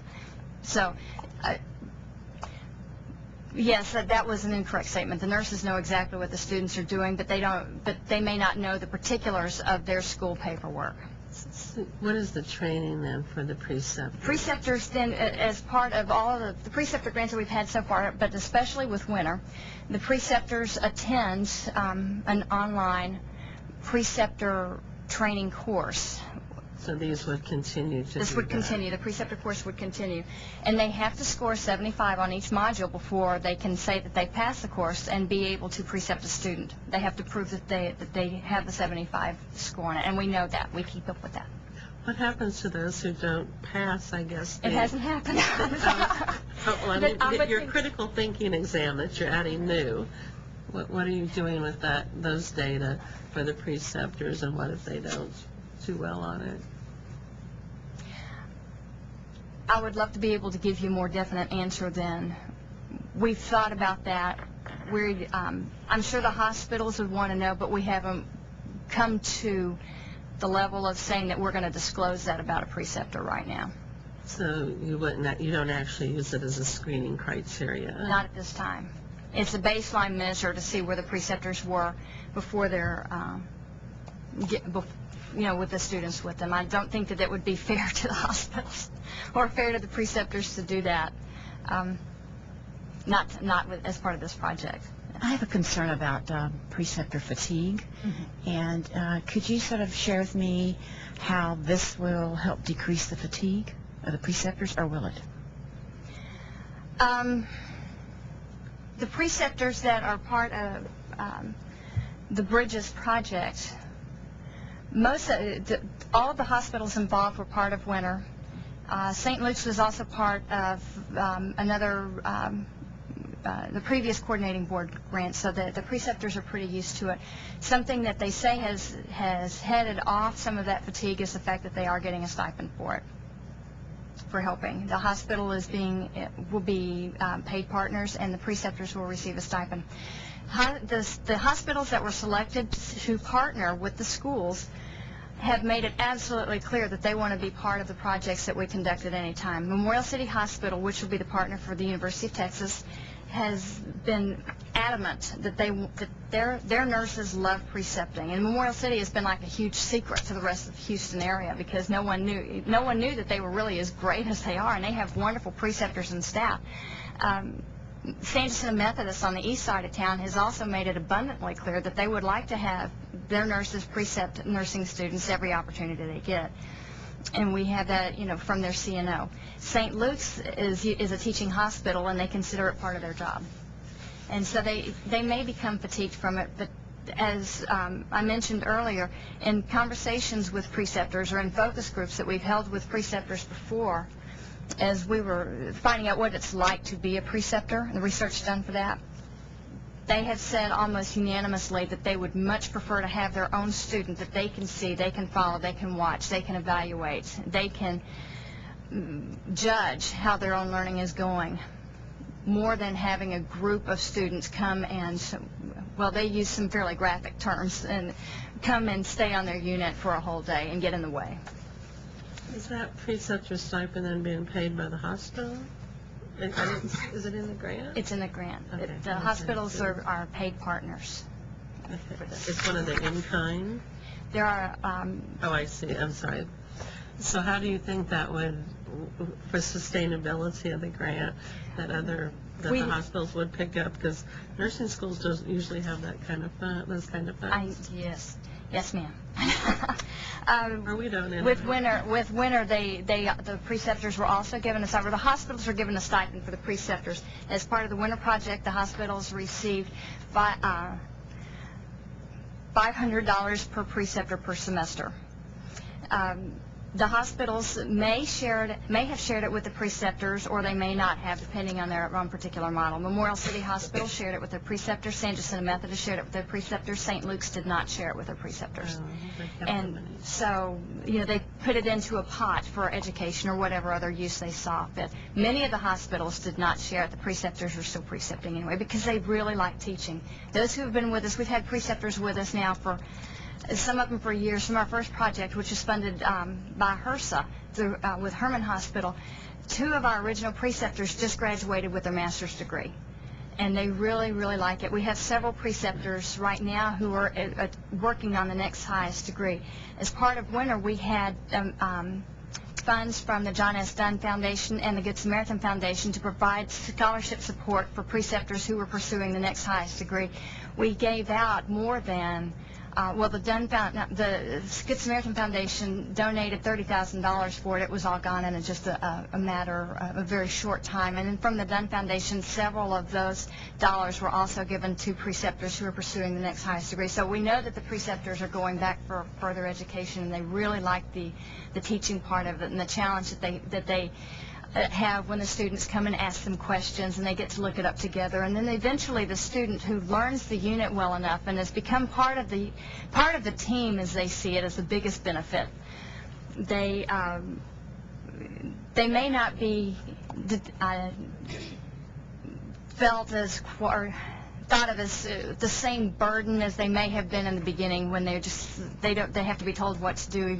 Pretty soon the students who have been with preceptors have been able to say, oh, this is what I'm going to do. And you can tell the difference between a precepted student and a traditional student, because the precepted students would just jump in and say, oh, I know what to do. They start working on it. They stay within their boundaries, because we make sure of that. But they don't wait to be told what to do. They start to jump in and take action when they can. And so that's helpful to the preceptor. I'm sorry. If we look at your budget, could you identify for us the difference between your startup costs and your ongoing costs, so that we could help evaluate the feasibility of replicating this? Yes. I'm going to open the budget too. Yeah, you don't have to do it today. Oh, but okay. At some point, I think that would be helpful. The transition of the PDAs from what they are now, putting in the memory cards for the PDAs and the PowerPoints into the PDAs, and the feeds, the audio and video feeds into the PDAs that we already have. That's definitely part of it. The critical thinking exams for the students and the preceptors in the beginning would also be part. We'll certainly provide that for you. And then That brings up something that I wanted to mention, even though it's an unofficial question, of course, and that is you have quite a bit of technological infrastructure behind you. And so the question might be, if you were to supplant this in Lubbock or Brownsville or El Paso, how does this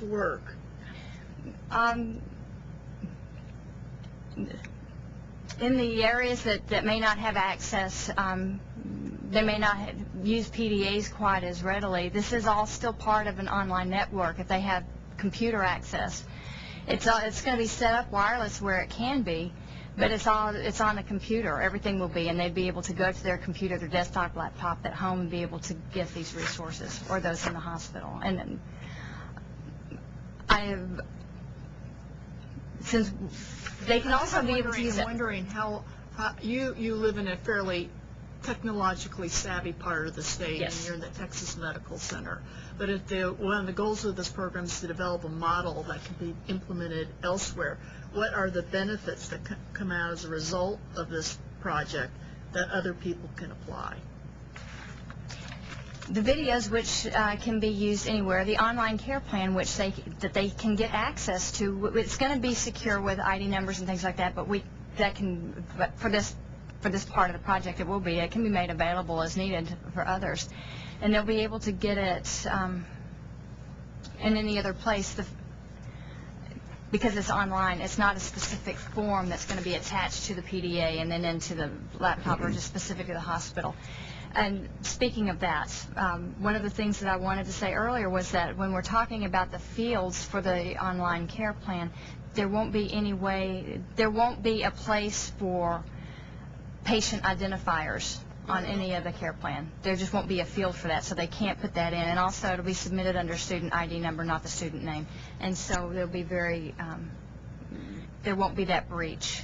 And the faculty will still evaluate these care plans, right? They will, but they won't have to spend the same amount of time, unless they choose to, grading the things that for example, when we have our care plans, the first semester care plan at the University of Texas is roughly 21 pages long. A lot of it is going through and checking off and making sure that the students have put the right things in the right boxes, and the things that they put in the boxes make sense with that particular patient. Some of that part, the computer itself will be able to do. When it comes to the care plan part, the nursing process part, or the concept map part, the faculty will be spending the bulk of their time they're grading the paperwork, looking at that particular section, and then they can reference the rest of it on the computer, or print it out or whatever. They can reference the rest, but it's already been looked at by the computer. And all faculties do this to themselves. Yes. 21 pages is a result of something the faculty did, and so if it's taking them 6 hours to grade it, then the faculty has control over not spending 6 hours without spending $1 million to figure out a different way to do it. So I would urge them, regardless of the funding of this grant, to take a look at what they're doing to themselves and really take control of things. 21 pages is too much for anybody to have to do. In all fairness to the care plan, that's 21 pages. Some of it is instruction on how to complete the physical exam and things like that. And so the students might make notes on it, but the formal writing would be on... It's still 21 pages, and that's what the students see, and that's what the faculty sees, and that's what they spend their time on. They sure do. Right. And every faculty does that. Every faculty. It's all important to us, and we need all of it. That's right. I wanted to follow up on something you had said about the winter grant potentially going away. If this were funded, what about the whole, the things that have been learned? Will there still be preceptor absolutely. experiences? Yes, it's just the funding for it. The schools are still precepting. We still use the preceptor model, and I know the first 2 classes and the last semester, UT will use the preceptor model forever. Many of the schools are still using it. We have 3 schools right now still participating in using the winter model with preceptors right now. One of them is Lee College, which should be part of the Bridges project. Winter, what we're finishing up with winter right now is we still have 1 school that's active. The cohort started at a time when they couldn't finish by the end of the winter project. It's Prairie View A&M. And so Prairie View is still working to finish their original cohort through there. And so while Another thing that we're doing right now is gathering information as to how long it takes us to do care plans and how long it takes the students to do them. And we are, finishing the analysis of, the board results and all the other things that we're going to analyze. I'm not saying that this is going to go away forever. I mean, that we're just going to forget about the rest of it. No. We're just, we understand the rules as far as a project director, and we would want to abide by those rules. And your precept ratio in this project, is it 1 to 10 or 1 to 24? For Bridges, is 1 to... No, in the winter project. Winter project. The winter project started off as... the schools had different numbers in it. Some of them, the University of Texas started off with 15 students in its original cohort. Some of the schools started off with 24. In year 3 of the winter project, we developed something called Project 24, which was a test of the capacity of the preceptor model. Project 24, 5 schools participated, and they had 24 students in one cohort. 1 faculty person, 24 students, just to test the capacity to see if it could be done that way. And it can be done that way. Paperwork is difficult, but it can be done that way. Okay. So you're continuing the numbers that you started with winter, and these numbers are on top of that? For the schools who are continuing to precept, these numbers are on top of that. This would be an additional precepted group to the ones that I would be conducting through the regular preceptor student group. Because those would be not part of a research study anymore. This is part of a research study. They would require the IRB and the consents and things like that. What's your ratio of students to faculty now that you're continuing through after winter ends? In a precepted group? Yeah. I have a precepted group right now, me and another faculty backing me up, of 13 students right now. Faculty for 13 students? No, because we have 13 preceptors, we can have 12. But we have, We have 24. You have 24. No, 12 preceptors. 12 preceptors. But if they each have 2 students? Right now, they each have 1 student. So I have 13 students in my precepted group right now. We have precepted groups. We have 2 precepted groups right now that each has 19 students in them. And they have 12 preceptors, and each group has 12 preceptors, and they have 19 students in them. Our accelerated program has benefited the most by the preceptors because our 12-month accelerated program is almost entirely precepted. The preceptors, which have come from our beginning projects with HRSA and then through the 2 coordinating board projects, are the ones who are doing most of the precepting work for our current accelerated students, and the ones through winter is also. Everyone wanted to be a winter preceptor because the benefits were so great for winter. Those preceptors are being used greatly with our accelerated program. Our accelerated program is a collaborative effort with UTMB. We started off with 10 students on each side. It's now grown to 40 students in Houston and 40 in Galveston. Because of the growth of the accelerated program, we've had to incorporate the use of the preceptors that we've developed through these 3 projects. And so they've helped take up the clinical slack, I guess if you would think of it that way, with the increased enrollment in our accelerated program. Since retention is a part of this, and you have the videotapes, it sounds like that is your main retention strategy in this grant. I guess I'm wondering if just informing students about test taking and, their time management and all that sort of thing, it seems different. The knowledge doesn't seem to be enough to actually actualize it in their lives. Could you help me on what else you're doing with retention, or are there other things? All the schools involved, I believe, I don't know if we have someone called actually a retention specialist, but we are part of other projects supported by other schools or led by other schools, and have other measures in place that the students would automatically be referred to. We have peer tutors. We have counseling services. We participate in a grant that's led out of UTMB, which is a regional grant, which also provides a lot of the, remediation type things through technology for them as well. So they wouldn't be deprived of the other measures that we have available. And the faculty would absolutely reinforce all of these measures with them as well. Does Lee and Alvin have access to those remediation? They each have their own plans, and they are, I believe, also, both of them are also part of the regional grant that is led out of UTMB. Okay. And so they have those resources. Has your retention rate been? I'm sorry? Excuse me, I lost my voice. What has your retention rate been in the winter? For UT or, Well, I mean, for overall. right, for your UT and for overall. Because I'm assuming you've done some of that. Out of winter? Precepted ones, right? Right, of those preceptored students. We did have some attrition with the winter grant. There was some attrition with the number of schools. The students were.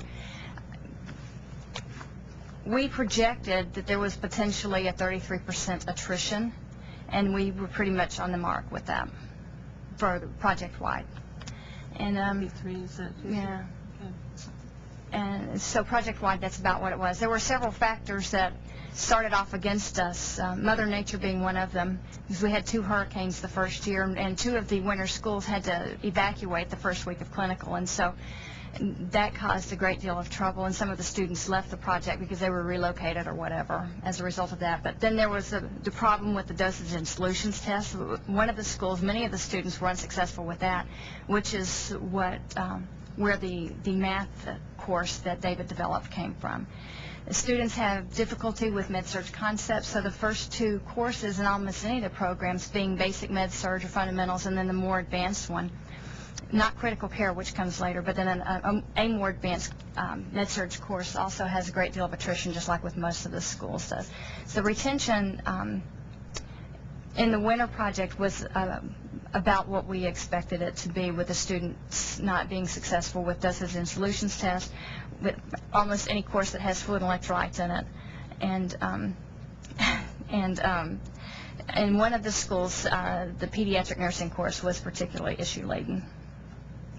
To follow up with her question, the 33% was for the precept group, right? Actually, that was the entire project, precepted and controlled altogether. Preceptor and There controlled. was not a difference between. It was about they were about even. They were even in their split. They both left at the same rates. But the control group, actually, the control group did have a little bit more attrition than the precepted group, but it was the home factors and things like that that played a part in that level of the attrition. I think there might be only one question left, which is mine. And I wanted to clarify something, and that is, at least in the mind of the board, this is a grant program to look at increases in the number of nurses, sadly and realistically, with probably the same resources, but at least with the help of the hospitals. And I'm not getting the connection between your enrollment growth of 10 students and your project design. So maybe this is a long-term thought on your part or not, but I'm not seeing the connection between increased enrollment and what you're doing in this particular proposal. The increased enrollment comes from the building the capacity through the preceptors, as we've done before. And the enrollment increase can be better sustained when the faculty are more able to contribute to the other teaching learning activities other than grading care plans. They're able to do more towards helping us, getting the students enrolled and keeping them in the school. So the increased enrollment comes from that. The increases in graduation come from the retention, from the interventions, and the fact that faculty are now more available to help the students with other activities instead of grading papers. I can think of a better way to say that. So overall, your potential increase is 60 students For this project. And if I'm correct in my math, and I don't have a calculator, the total grant is $1,024,000, so that's a cost of $166,000 per student.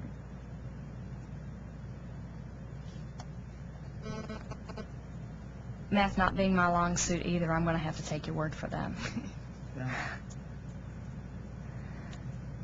Oh, no.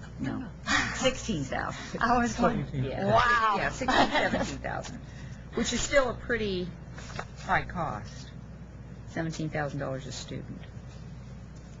Kind of go along with that. Is there a possibility that you can increase the numbers just for your statistical analysis? Because since you have 3 groups, and you have the difference between the ADN and the BSN, I don't know that you can assume you can put You for the Nursing Innovation Grant Program, the Hospital Partnership Program.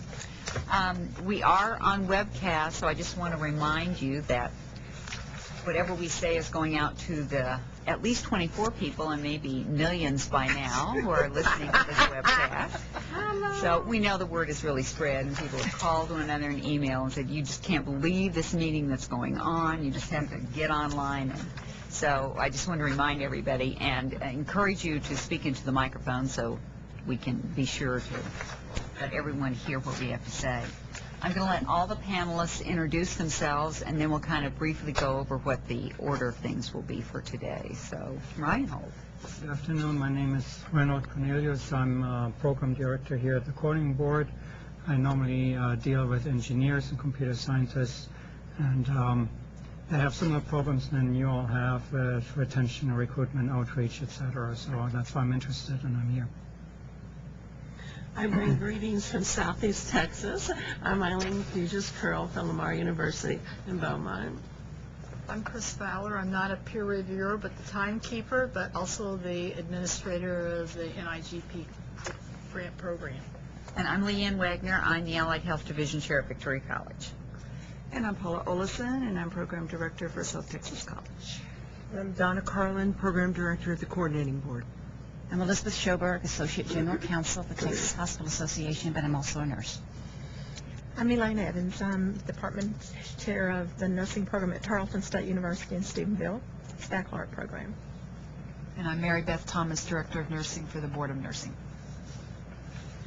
This afternoon, while we're going to be talking to you about some questions that we have regarding the written proposal that we've reviewed, and then following your presentation, we may have some questions about your presentation.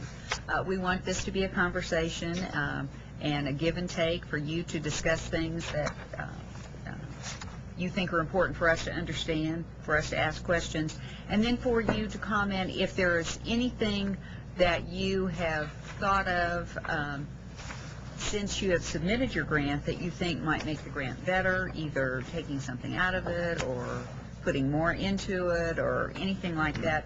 We would like to hear about that. We will eventually be providing some information and recommendations to the coordinating board in determining who the grant awardees will be. Awards will not be decided today. The final decision on grant awards will be made at the board's Academic Excellence and Research Committee meeting on December 12th. So when you leave today, unfortunately, you will not know any more than you did when you came in regarding the grant award. As you know, you have 20 minutes to do a formal presentation. Chris is the timekeeper. When 5 minutes or less, she'll hold up her little 5-minute sign and let you know that it's time to kind of wind it down. Following that, we'll have a question and answer period from the panel, and then if there are questions from the audience, we would be happy to let them ask any questions as well. So I think with that, we'll let you start your presentation. Well, it's a pleasure to be here today, and I'd like to start by introducing the representatives of our partnership. My name is Beth Mancini, and I'm Professor and Associate Dean for the Undergraduate Nursing Program at the University of Texas at Arlington. And with us today is Dean Elizabeth Poster and a representative from Texas Health Resources, and Deborah Deal will be speaking about what THR will be bringing to the table.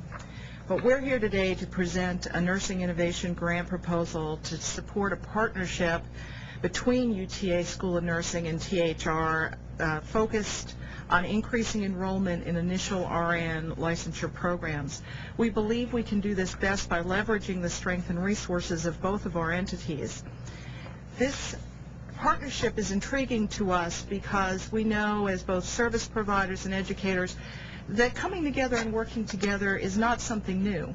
What we wanted to do was really find a way to formalize that relationship, specifically geared towards enhancing enrollment, reducing the negative impact of those factors that limit enrollment, and also looking specifically at factors that affect students' persistence in graduation. Because it's not just about getting the students into the program, it's getting them successfully through the program and getting them licensed and working to provide safe patient care. So we believe that our partnership will do that, and we'll also have secondary gains, and by looking at the way we've organized this, we'll decrease time to graduation and hopefully increase the interest of practicing clinical nurses to look at the role of nurse educators. Now, none of the individual components of our proposal today are truly brand new. As I say, it's really tough to recreate the wheel. What we want to do is bring them together in a truly organized and unique way, as opposed to any of these individual elements being unique. So the program we have is called LEARN. Next slide, please. Which is leveraging existing academic resources in nursing.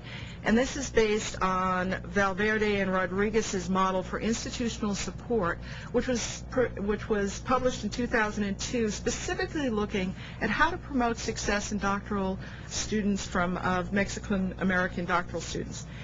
At UTA, our doctoral program has adopted and adapted this and recognized the importance of how both the academic setting and the employers work together to provide support for the students.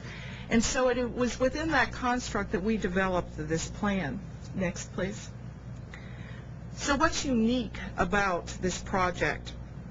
First of all, the students we're talking about bringing in. These students, we're talking about bringing in 2 cohorts of 10 students. Currently, UTA School of Nursing enrolls 100 students every semester. We are limited by that to 100 because of the size of our classrooms. So we're looking at a 10% increase in enrollment by doing this partnership. So these students would be THR employees who currently have a baccalaureate degree. And that's one of the things we'll talk about, why we're choosing second-degree students. The curriculum, however, is the curriculum we currently use. It's what we'll do it in is in 15 months, as opposed to the traditional 21 to 24 months. We currently enroll new students in August and January. We do not run in the summer, our program across the summer. We're going to be utilizing summer sessions in order to provide the full 4 semesters of the program in 14 months. We're going to do the program, these students in the curriculum will be doing some of the work at their work site. We believe that this is critically important. Why? Because many of the limitations for students' progressions, as we'll talk about, occur at the work site. It's how they organize their schedule, it's how do they get support. So we want them to be richly supported by the employing agency. As I say, in semester 1 and 4 it will be in summer at the work site, and then semester 2 and 3 will actually be our traditional courses but delivered in a different way. As opposed to having the students come and sit in a classroom at UTA, seeing as we have no seats for them to sit in because we're limited to the 100 seats we have, physically limited to the 100 seats we have, we will be podcasting and video streaming the didactic portion of our courses. Next, please. The other key element besides the students and the change in the curriculum will be the application of facilitator coaches. This element, I know that all of you are familiar with a lot of the work that's being done in this state about preceptors and how can we specifically train them. But we will be talking about the fact that these will be THR employees who will be specifically selected, educated, and supported to allow them to coach, facilitate, and mentor an individual student across the full 4 semesters. So that doesn't mean they would go into all the specialty areas, because clearly there are some, but few individuals who could be competent to teach across the full spectrum. But rather when looking at the adult med-surg, geriatrics, foundations, These would be, in our capstone experiences, these individuals will be able to serve in the preceptor role directly, but will be there to mentor and work and guide and assist in professional role development across the full 4 semesters. Next slide, please. Our 2 primary goals is to increase enrollment into the program by overcoming what are specific limitations for us and for many. Not enough faculty. We're not going to be duplicating the faculty. We're going to be expanding the faculty that we have. Classroom space, and also the limitation on clinical sites. We know that this is one area that programs in many areas are struggling with.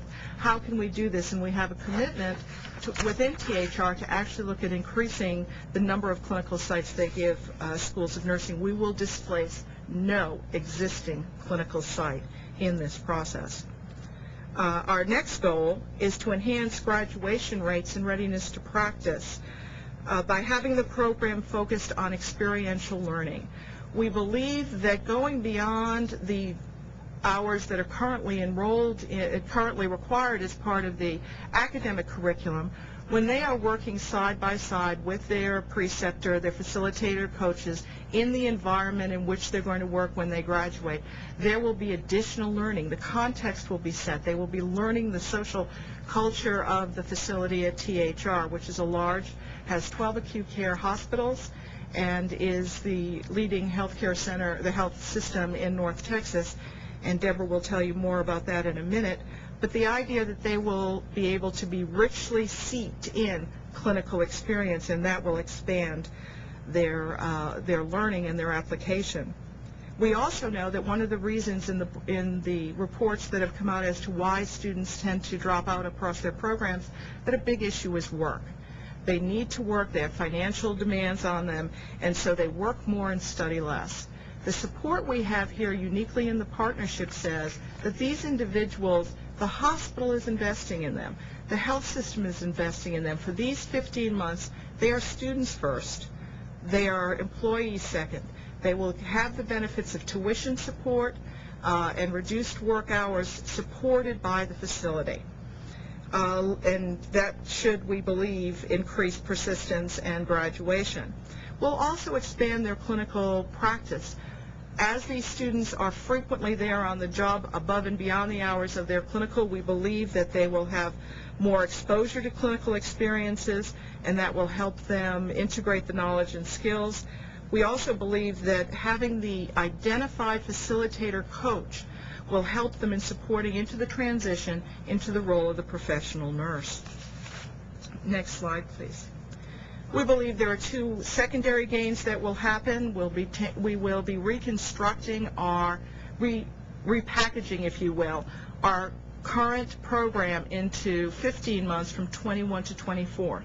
We will not be creating a completely new educational program for this program, for these students. We will be using it and just changing the time frame in which we deliver it. Secondarily, we believe that because THR sees the benefit and UTA sees the benefit of investing in preceptors, we will be providing them education and experience. We will be supporting them as we orient them to the role, give them formal training for the role, that many of them will choose to look more closely at the role of the educator. Next slide, please. So what will UTA bring to the table?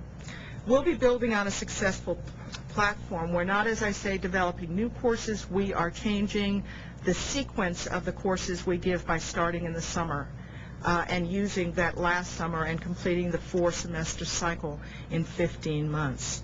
We have experience with student success. As you can see by these numbers, we have an excellent track record of getting our students through the program successfully. So we will be bringing all of that work to bear. Our student success coordinator, we have a process in place for early recognition of student needs. We also have a system of ongoing testing and ongoing remediation, and working with the students to ensure that they are responsible for their self-directed learning and their ongoing remediation. We also have a long history of distance learning in the RN to BSN arena. We have 3 years of experience in broadcasting live and using DVDs.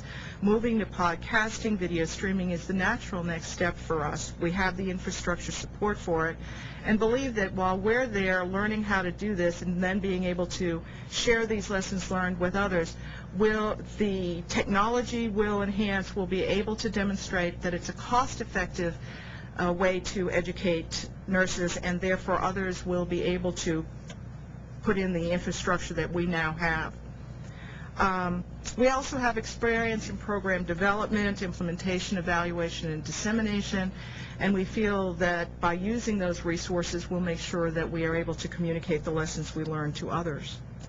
THR, next slide please, has recognized expertise in healthcare and provides the system supports to fill in the key limitations we've noticed in expansion, that is classroom.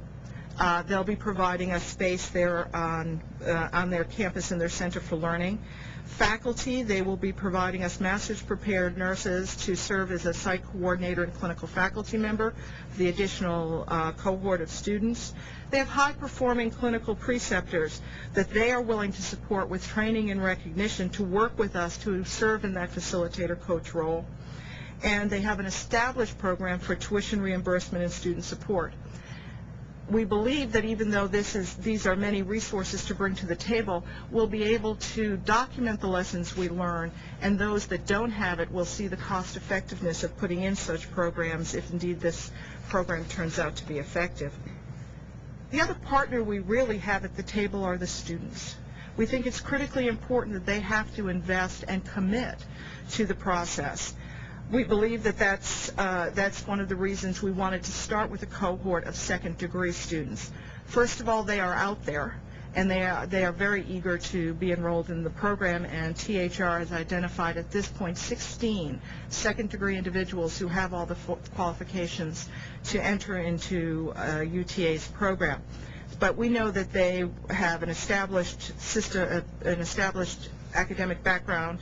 They have established work performance because they will have to have demonstrated that they are highly effective in their current job performance. They need to, through the interview process, the final selection of these students does fall to UT Arlington. We are in control of these students and the curriculum, and we will be looking to select those who are committed to lifelong learning as well as to the program. Next, please. So how is the project going to work? In spring of 2008, we will meet, develop, finalize tools for evaluation and operationalize the program. We'll select and work with a consultant to make sure we've attended to all important issues. We will recruit, select 10 students for the first cohort, as well as the 10 facilitators. We will match these individuals, and we will prepare them to start in summer of 2008.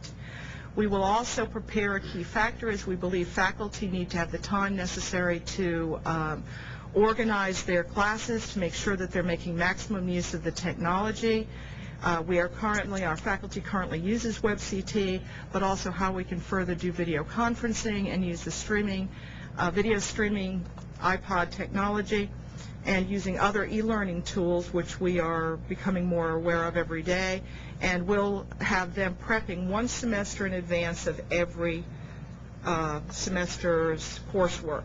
So the Junior 1 faculty who will be teaching in summer will be prepping in spring, and that will repeat through the process. We'll also install video streaming and podcasting equipment. What we don't want is for this program to be perceived as a standalone, and you always have to use a single place and move everything around to accommodate it. So we're making sure that we have all of our classrooms set up so when we are videotaping the med-surg course or the OB course or the critical care course, we're completely prepared to do that. Each semester will follow the same process, evaluating and prepping as we go along and teaching, and we will do that through summer of 2010. The budget is in your packet, and we believe that it's fairly lean given the type of consistent outfitting of equipment we need to do and the strong emphasis we're putting on monitoring and evaluating the program to make sure we are attending to all of the student needs, faculty needs, and programmatic needs. And next slide, please.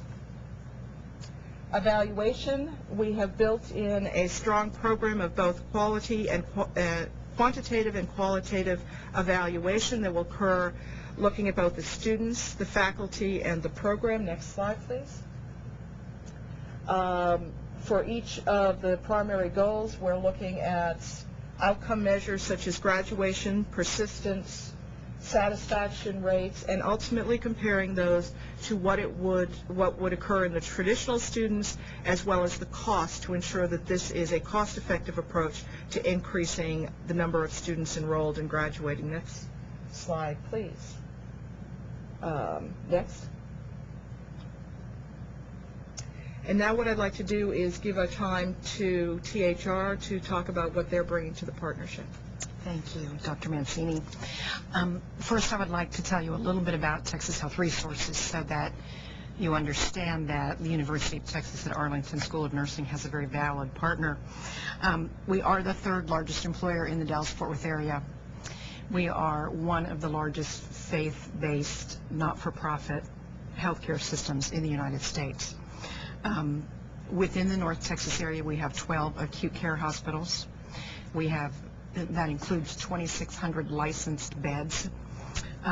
We have 2 of our facilities that have been awarded the Magnet Recognition Award at this point in time, and a third due to here within the next 4 weeks. So we're looking very positively that we will be 3 Magnet recognized facilities very shortly. Texas Health Resources truly believes that this LEARN project is quite an innovative answer to helping us solve the issues of having qualified nurses, an adequate number of qualified nurses in our hospital and healthcare facilities. We have known for a number of years that we have significant barriers that we need to overcome to address the nursing shortage that we are seeing. We know that within our facilities, we will need 1,650 nurses within the next 10 years. We can't do that by ourselves. We need to partner. This program builds upon the existing partnerships that we already have with the University of Texas at Arlington that have had significant success. And along with UT Arlington, our Center for Learning, our Research and Education Institute, we think that we have the facilities to expand the classroom space, that we have the expertise in our educators and our preceptors that can help make this program fully successful. Lastly, I want to tell you that we are fully committed to the evaluation of the outcomes. The Texas Health Resources Quest for Excellence includes applications for the Malcolm Baldrige National Award for Excellence, and certainly we must demonstrate outcomes as we are in that journey toward our Quest for Excellence. So we are fully committed to reviewing the evaluations, measuring the outcomes, making sure that what UT Arlington sees and what we see are increased enrollment for us, an increased retention rate, certainly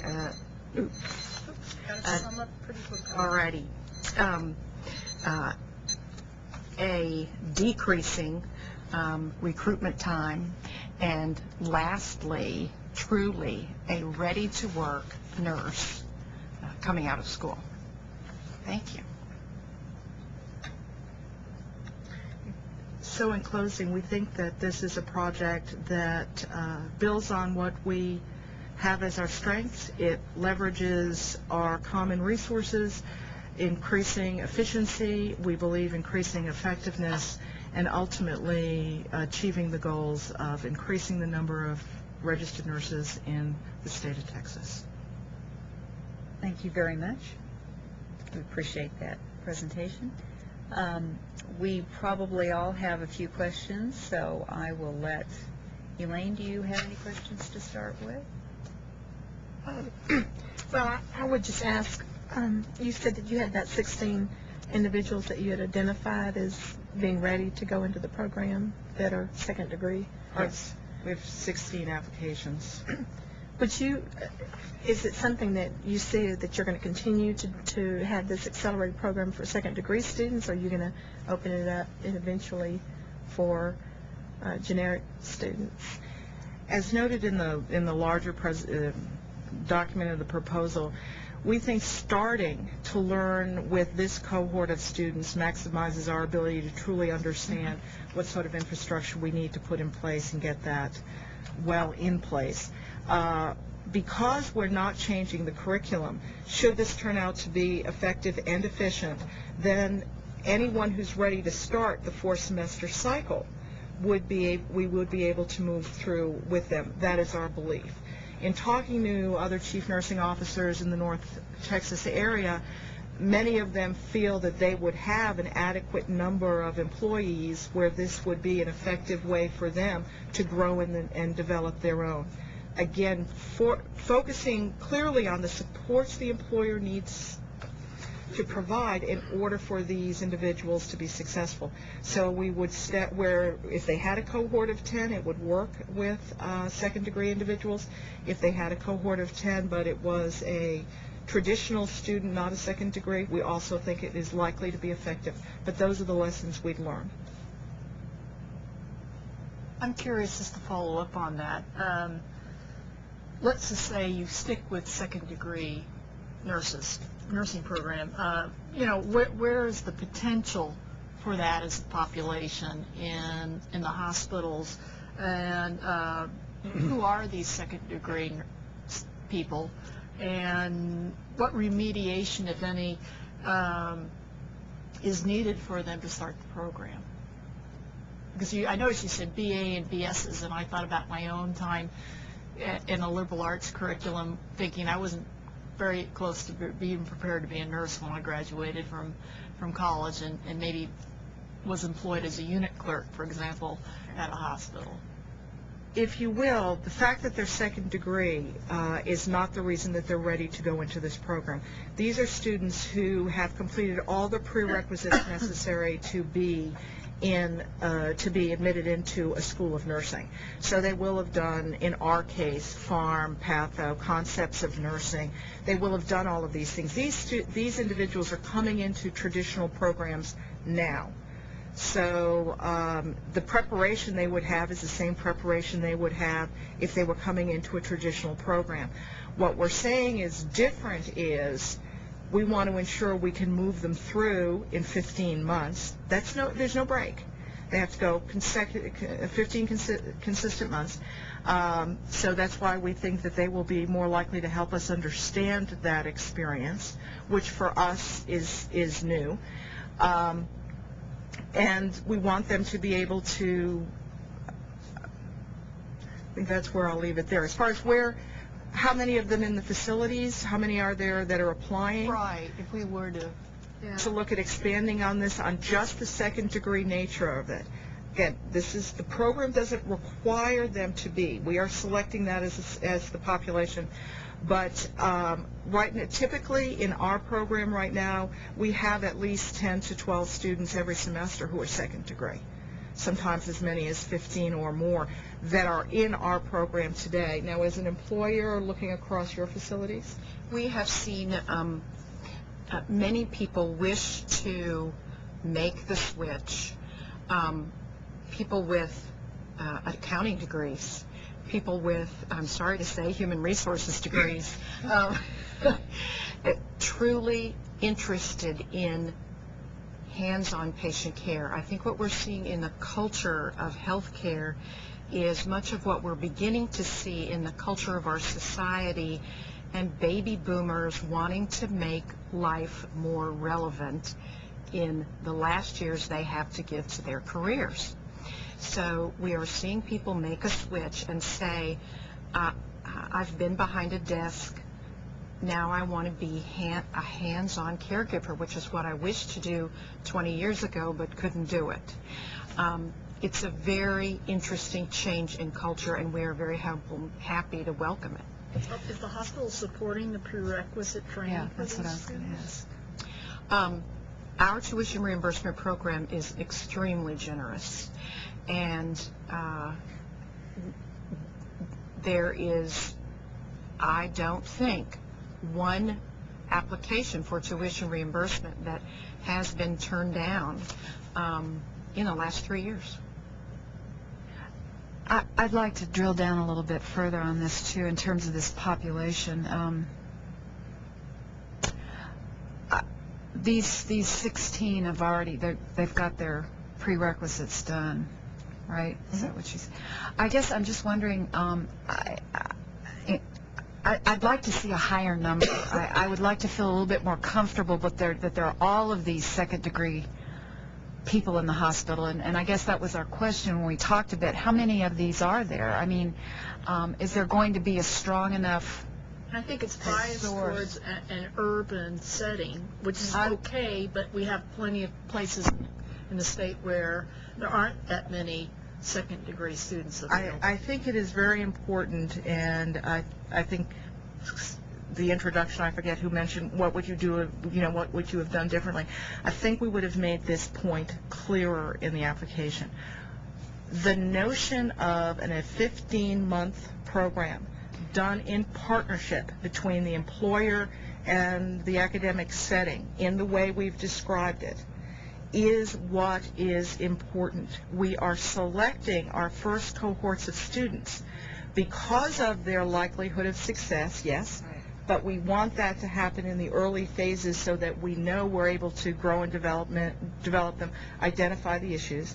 Because of the demand that employers have, the literature is very clear that second-degree individuals are sought after by the healthcare employers. They're more likely to succeed. Because of what they bring, their experience to date and how they apply it, and the fact they are a ready cohort who are already in the systems. Currently, in our undergraduate program at UTA, we have from traditional students who've gone through, we currently have a PhD.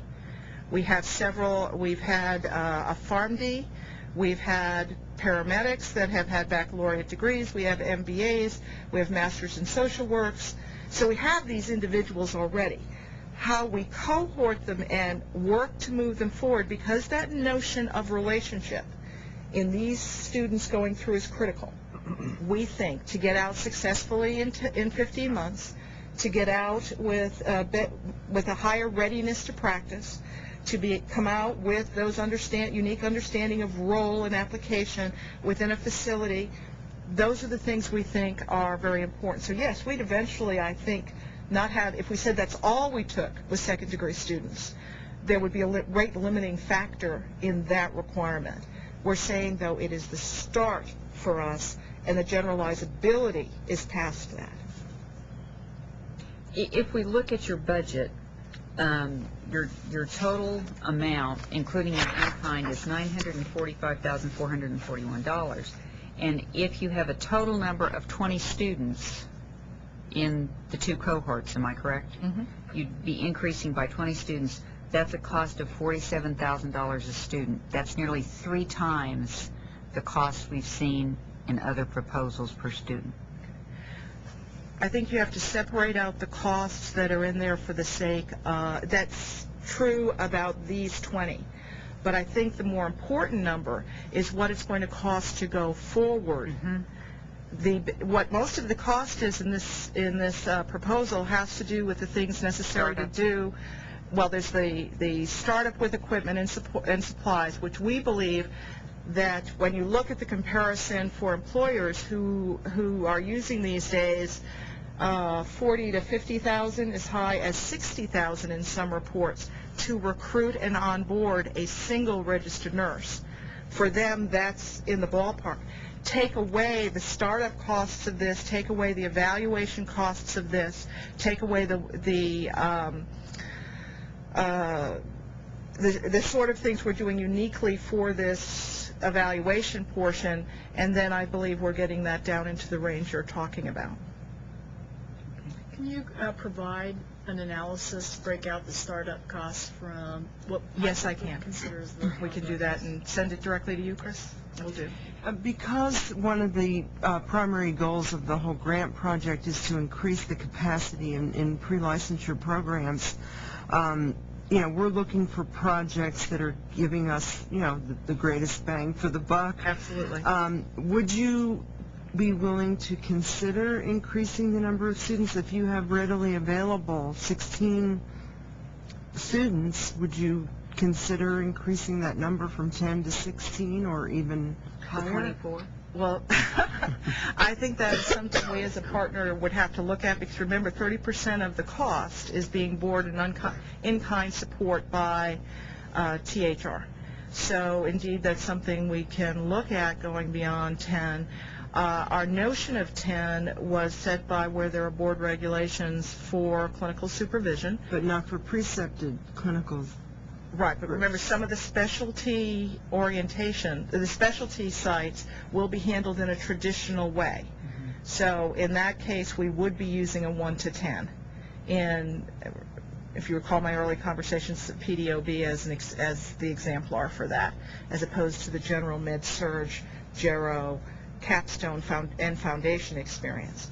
So we could certainly look at that, and we can get that back to you as well, along with the assessment. Do you think you could identify preceptors for those specialty areas? I believe we could, yes. Because those are areas that typically preceptors are used in because they are so specialized. Yes. And then that might help you bring your numbers up to 24.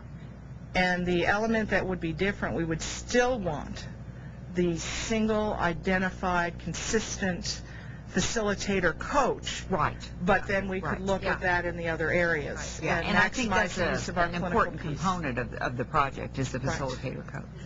Deborah, I had a question for you specifically. Are there any requirements about the second-degree students as they work at your facility? Do they have to have worked there for a certain amount of time? We have not set up any of those limitations at this point in time. We want this first batch of 20 to go through without any limitations. As this works, as we anticipate it will, as we move through in the next few years, we would love to have the problem that we would need to limit. Well, let's say, for example, there's somebody out there with a degree that wants to work at your institution and go to school. Could they come in, apply for a job, for example, as a nurse aide or a nurse tech, and then be eligible for this program? Absolutely. And our tuition reimbursement begins after 6 months of employment and pays up to $2,000. It is extremely generous. In addition to that, our current tuition reimbursement pays for our employees' dependents to be eligible for tuition reimbursement, which is, again, very generous. So there may be some people in the next few years who are coming through in that group who would be extremely interested here.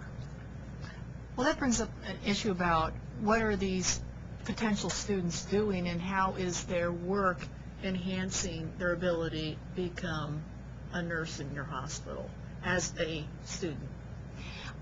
As we discussed, they could be doing literally any positions. Many of them may be involved in another clinical allied health area, but not nursing.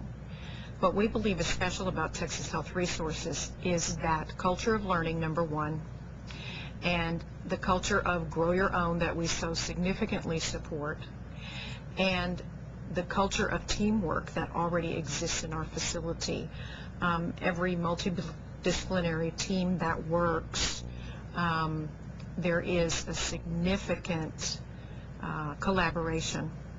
We have in practice at least 50% of our current hospitals, CPM committees that certainly make that exposure to every member of the team that works together readily visible. So people who work in radiology are working on a committee to solve a problem right next to a nurse and have that experience on a day-to-day basis. And I think that's also part of the role we see for the facilitator, coaches, and mentors, and helping them see what they can draw from the experience if they were in radiology, if they were a ward clerk, if they were in human resources, how they can draw from that to deal with the role transition to professional nursing. We believe that the acculturation part,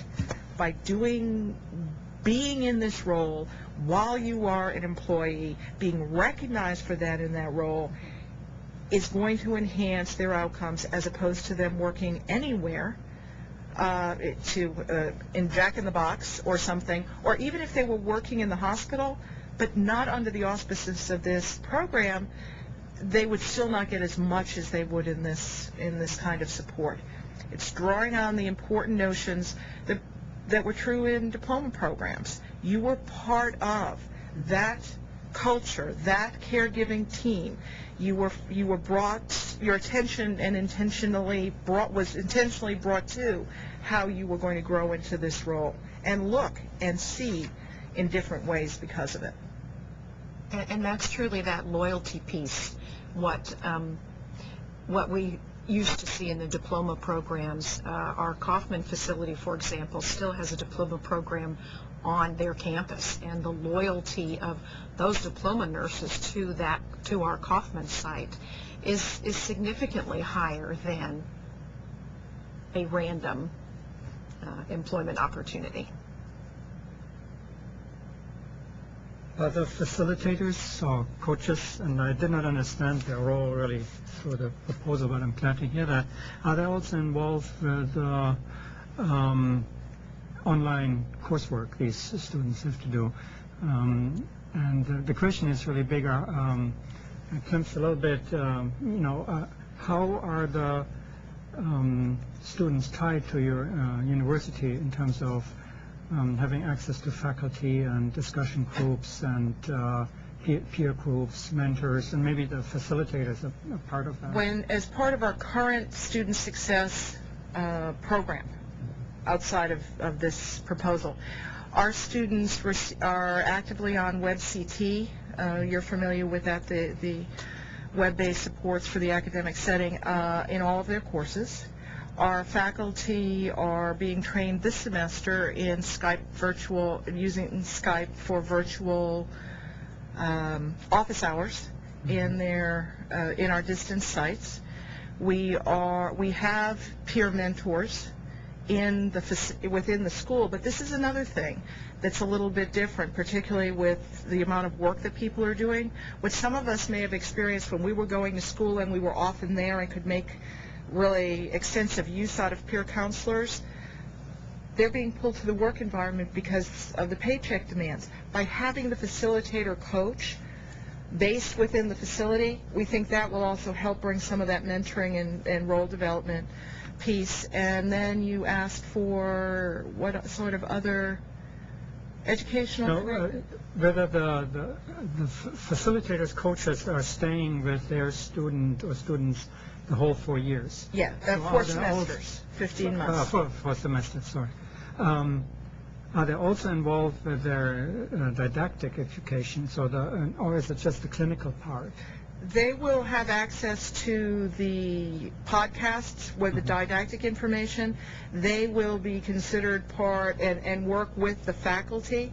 So they will know what's being delivered, the course information that's being delivered in the didactic portion, but then they will be there to be the clinical faculty while they are on site. Within the nursing program, as you know, you might have a 4-credit hour pediatric course, 90 hours are actually in the clinical site, so that's the responsibility of the clinical faculty who works with the team. They're all working together to get that information integrated experientially with what was taught in the 45 hours of the classroom.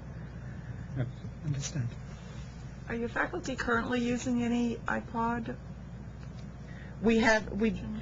Some are using some have used the iPod University. I'm suddenly blanking on Apple's University, but we have people who've experience with it, but we don't have a programmatic piece that supports it. That's why we feel it's important to invest in faculty development. We know, and that's why we've been successful in our RN to BSN distance sites, it is not the same to teach people who aren't sitting in front of you in your classroom.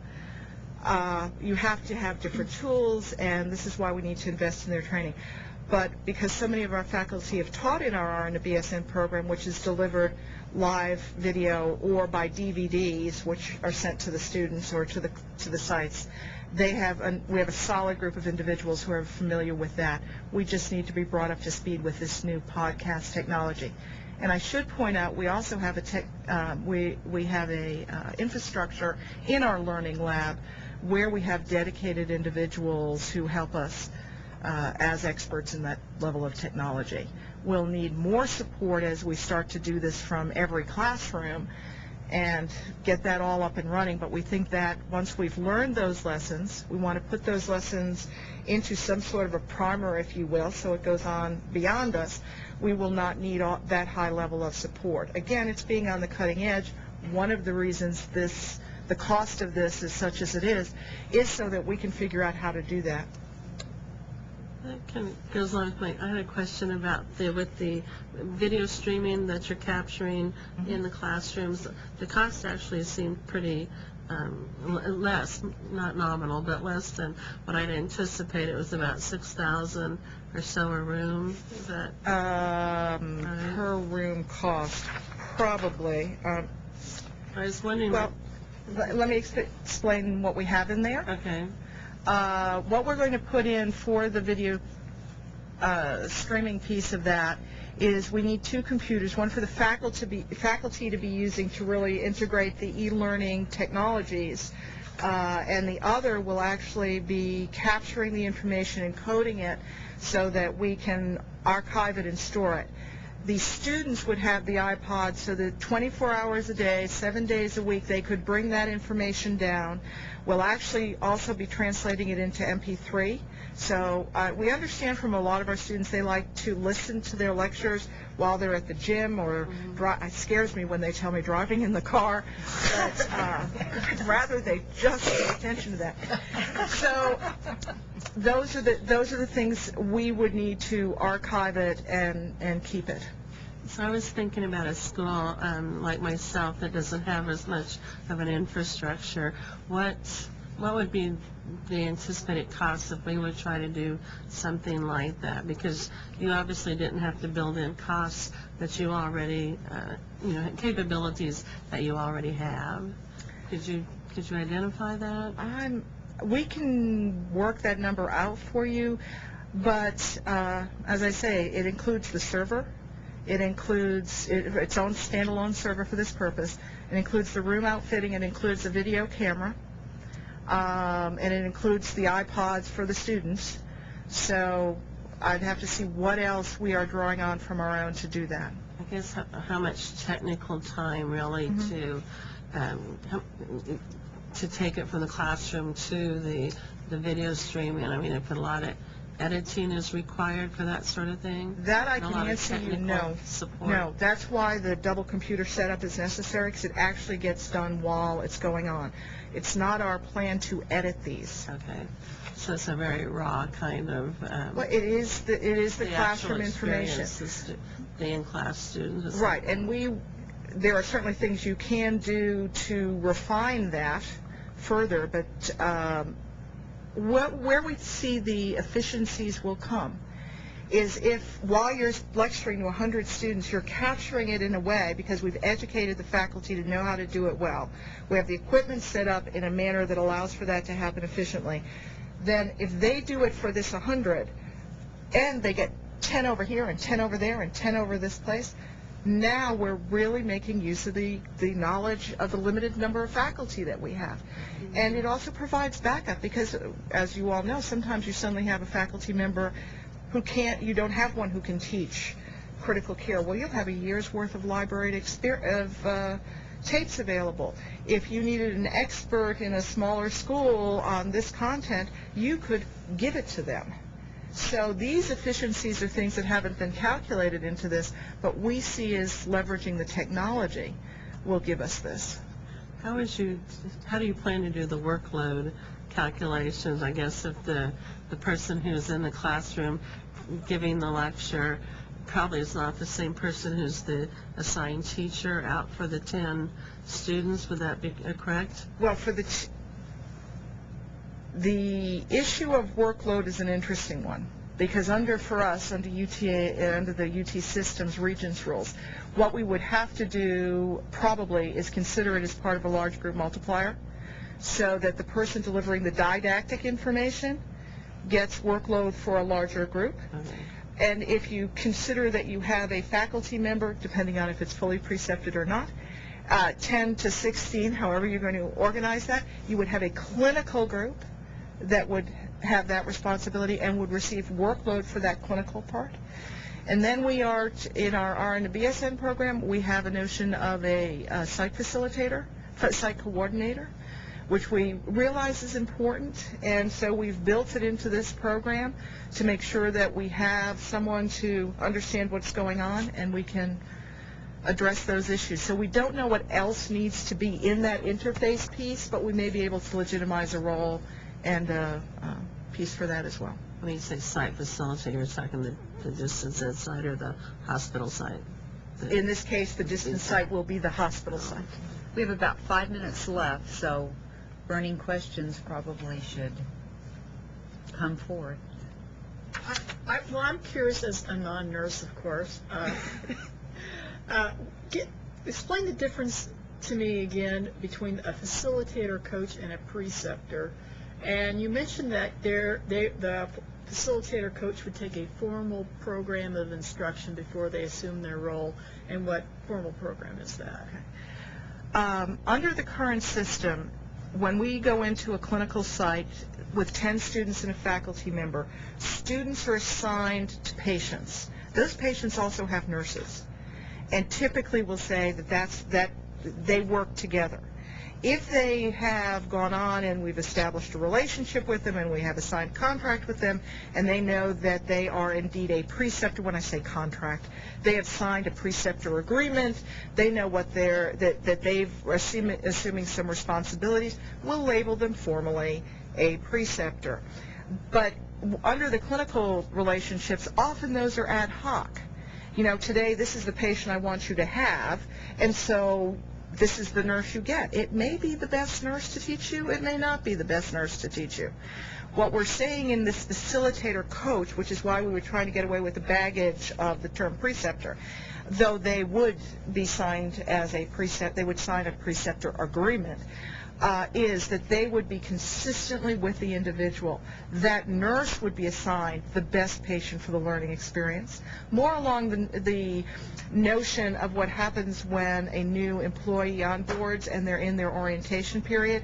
You're assigned a preceptor. Many facilities now call it a coach to help you learn and get up to speed. So that's the distinction we're trying to make there. As far as the education program, we believe often preceptors, by signed agreement or any other way, don't always understand the context of the experience and what they need to be translating and helping to integrate in the learning experience with the student. So we want to invest in them to ensure they understand the notions of adult learning principles, those sorts of things.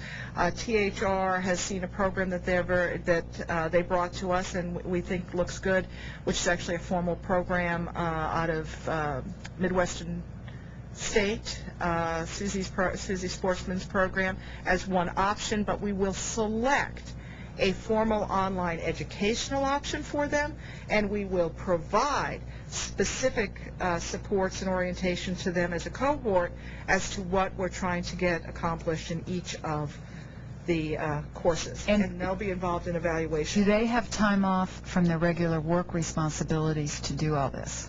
I can tell you that we have learned from experience in our new employee forums where we bring employees back after 60 days to say, how was your orientation experience? What did we do right? What can we improve?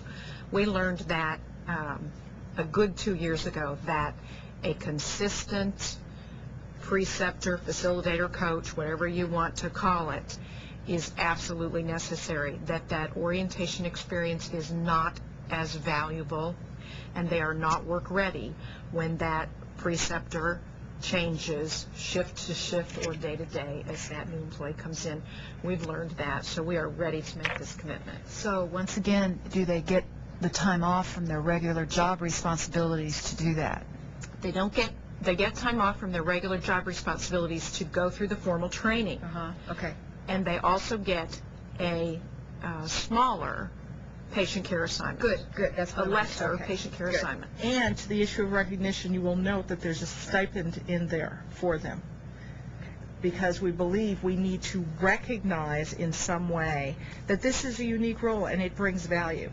And where there will be savings for the organization is when these individuals come out ready for practice, they will have the benefit of, they will not, should not need, that will be evaluated in our post 6 months of once they've graduated, did they take as long to orient? And those are real hard dollars that organizations spend. So this is the investment they're making for the better outcome. Is that an in-kind? Pardon? Yes. Is that an in-kind? Yes, you'll see the program support. We didn't know exactly how to list anything other than that hard cost for the preceptor's stipend and education. Those you will see, part of that in-kind and part of that in the grant. Oh, okay.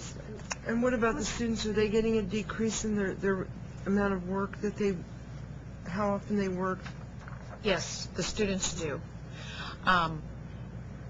We haven't determined how much, but in the past we have used work 20, be paid for 40. Oh, this is a commitment. This is a commitment. I'm sorry.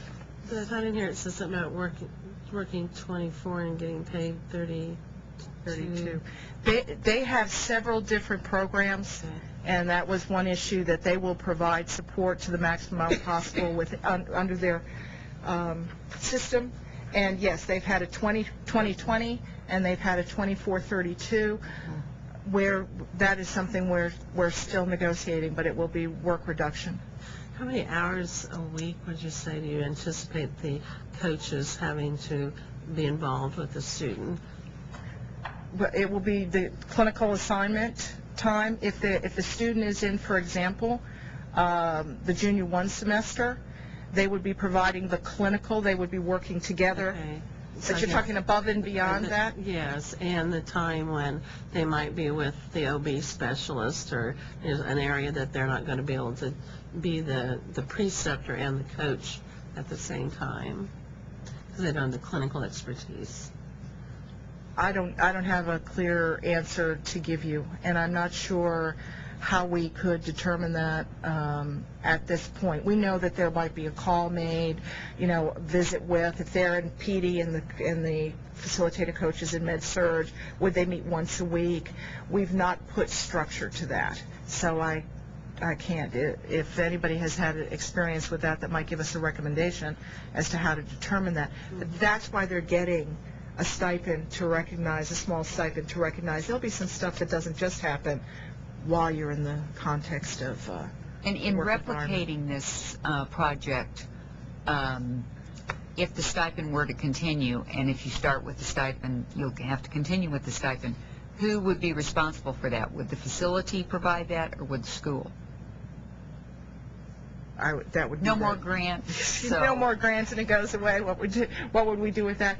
The conversation that I had actually with David Eubanks about this, was that it's their challenge is to find a way. They think that this is going to be very cost effective, and in which case that's not a problem. For other areas who maybe don't have the money to add that to their operating budget, often now, so many hospitals have built clinical tracks. They're seeking magnet status or Texas Nurse Friendly. They're finding ways to differentiate the high performer, experienced seasoned nurses, and they're finding ways, actual remuneration or not, to recognize that work and value it. So we think it is still translatable when you say it's important to recognize this in some way. And our lessons will give us a better handle on how much time it takes to do that. And then we'd have a better idea to answer that question. There's a question out there. Camille. I have a question. What I hear a lot of from the Dallas area is that when hospitals take employees into these extended programs, that it bumps students out of other programs and actually decreases the clinical spots for other programs. So what steps are you taking to be sure these are actually increased spots and not simply an increase at the expense of another program? Should I repeat the question, or Yes, was I I can heard? do it. The question was, what steps are we taking to ensure that this expansion does not result in a displacement of any existing program? How we've addressed that is by explicitly addressing that. THR is absolutely committed to not displacing, to be using additional places. I can tell you, as a chief nursing officer for many years, there were units you gave a rest to because they had lots of different people coming through and they just needed a rest. We believe that this will open up new sites because they actually are, you're growing your own. And so sites that maybe would not have normally taken somebody will take this cohort because it's an investment in their future. But our commitment explicitly stated is no one will be disrupted. I'd just like to make a comment in that to say that I was really impressed with the in-kind contribution from THR. Thank you. Really Thank you. stood out. And I will indeed pass that on. Thank you very much. Well, we thank you for your presentation. We do know that there is a tremendous amount of work that goes into a few pieces of paper, and we commend you for that because we all know how difficult that is. And on December 12th, we'll all find out who the lucky winner or winners are. So thank you very much. Thank you. Thank you.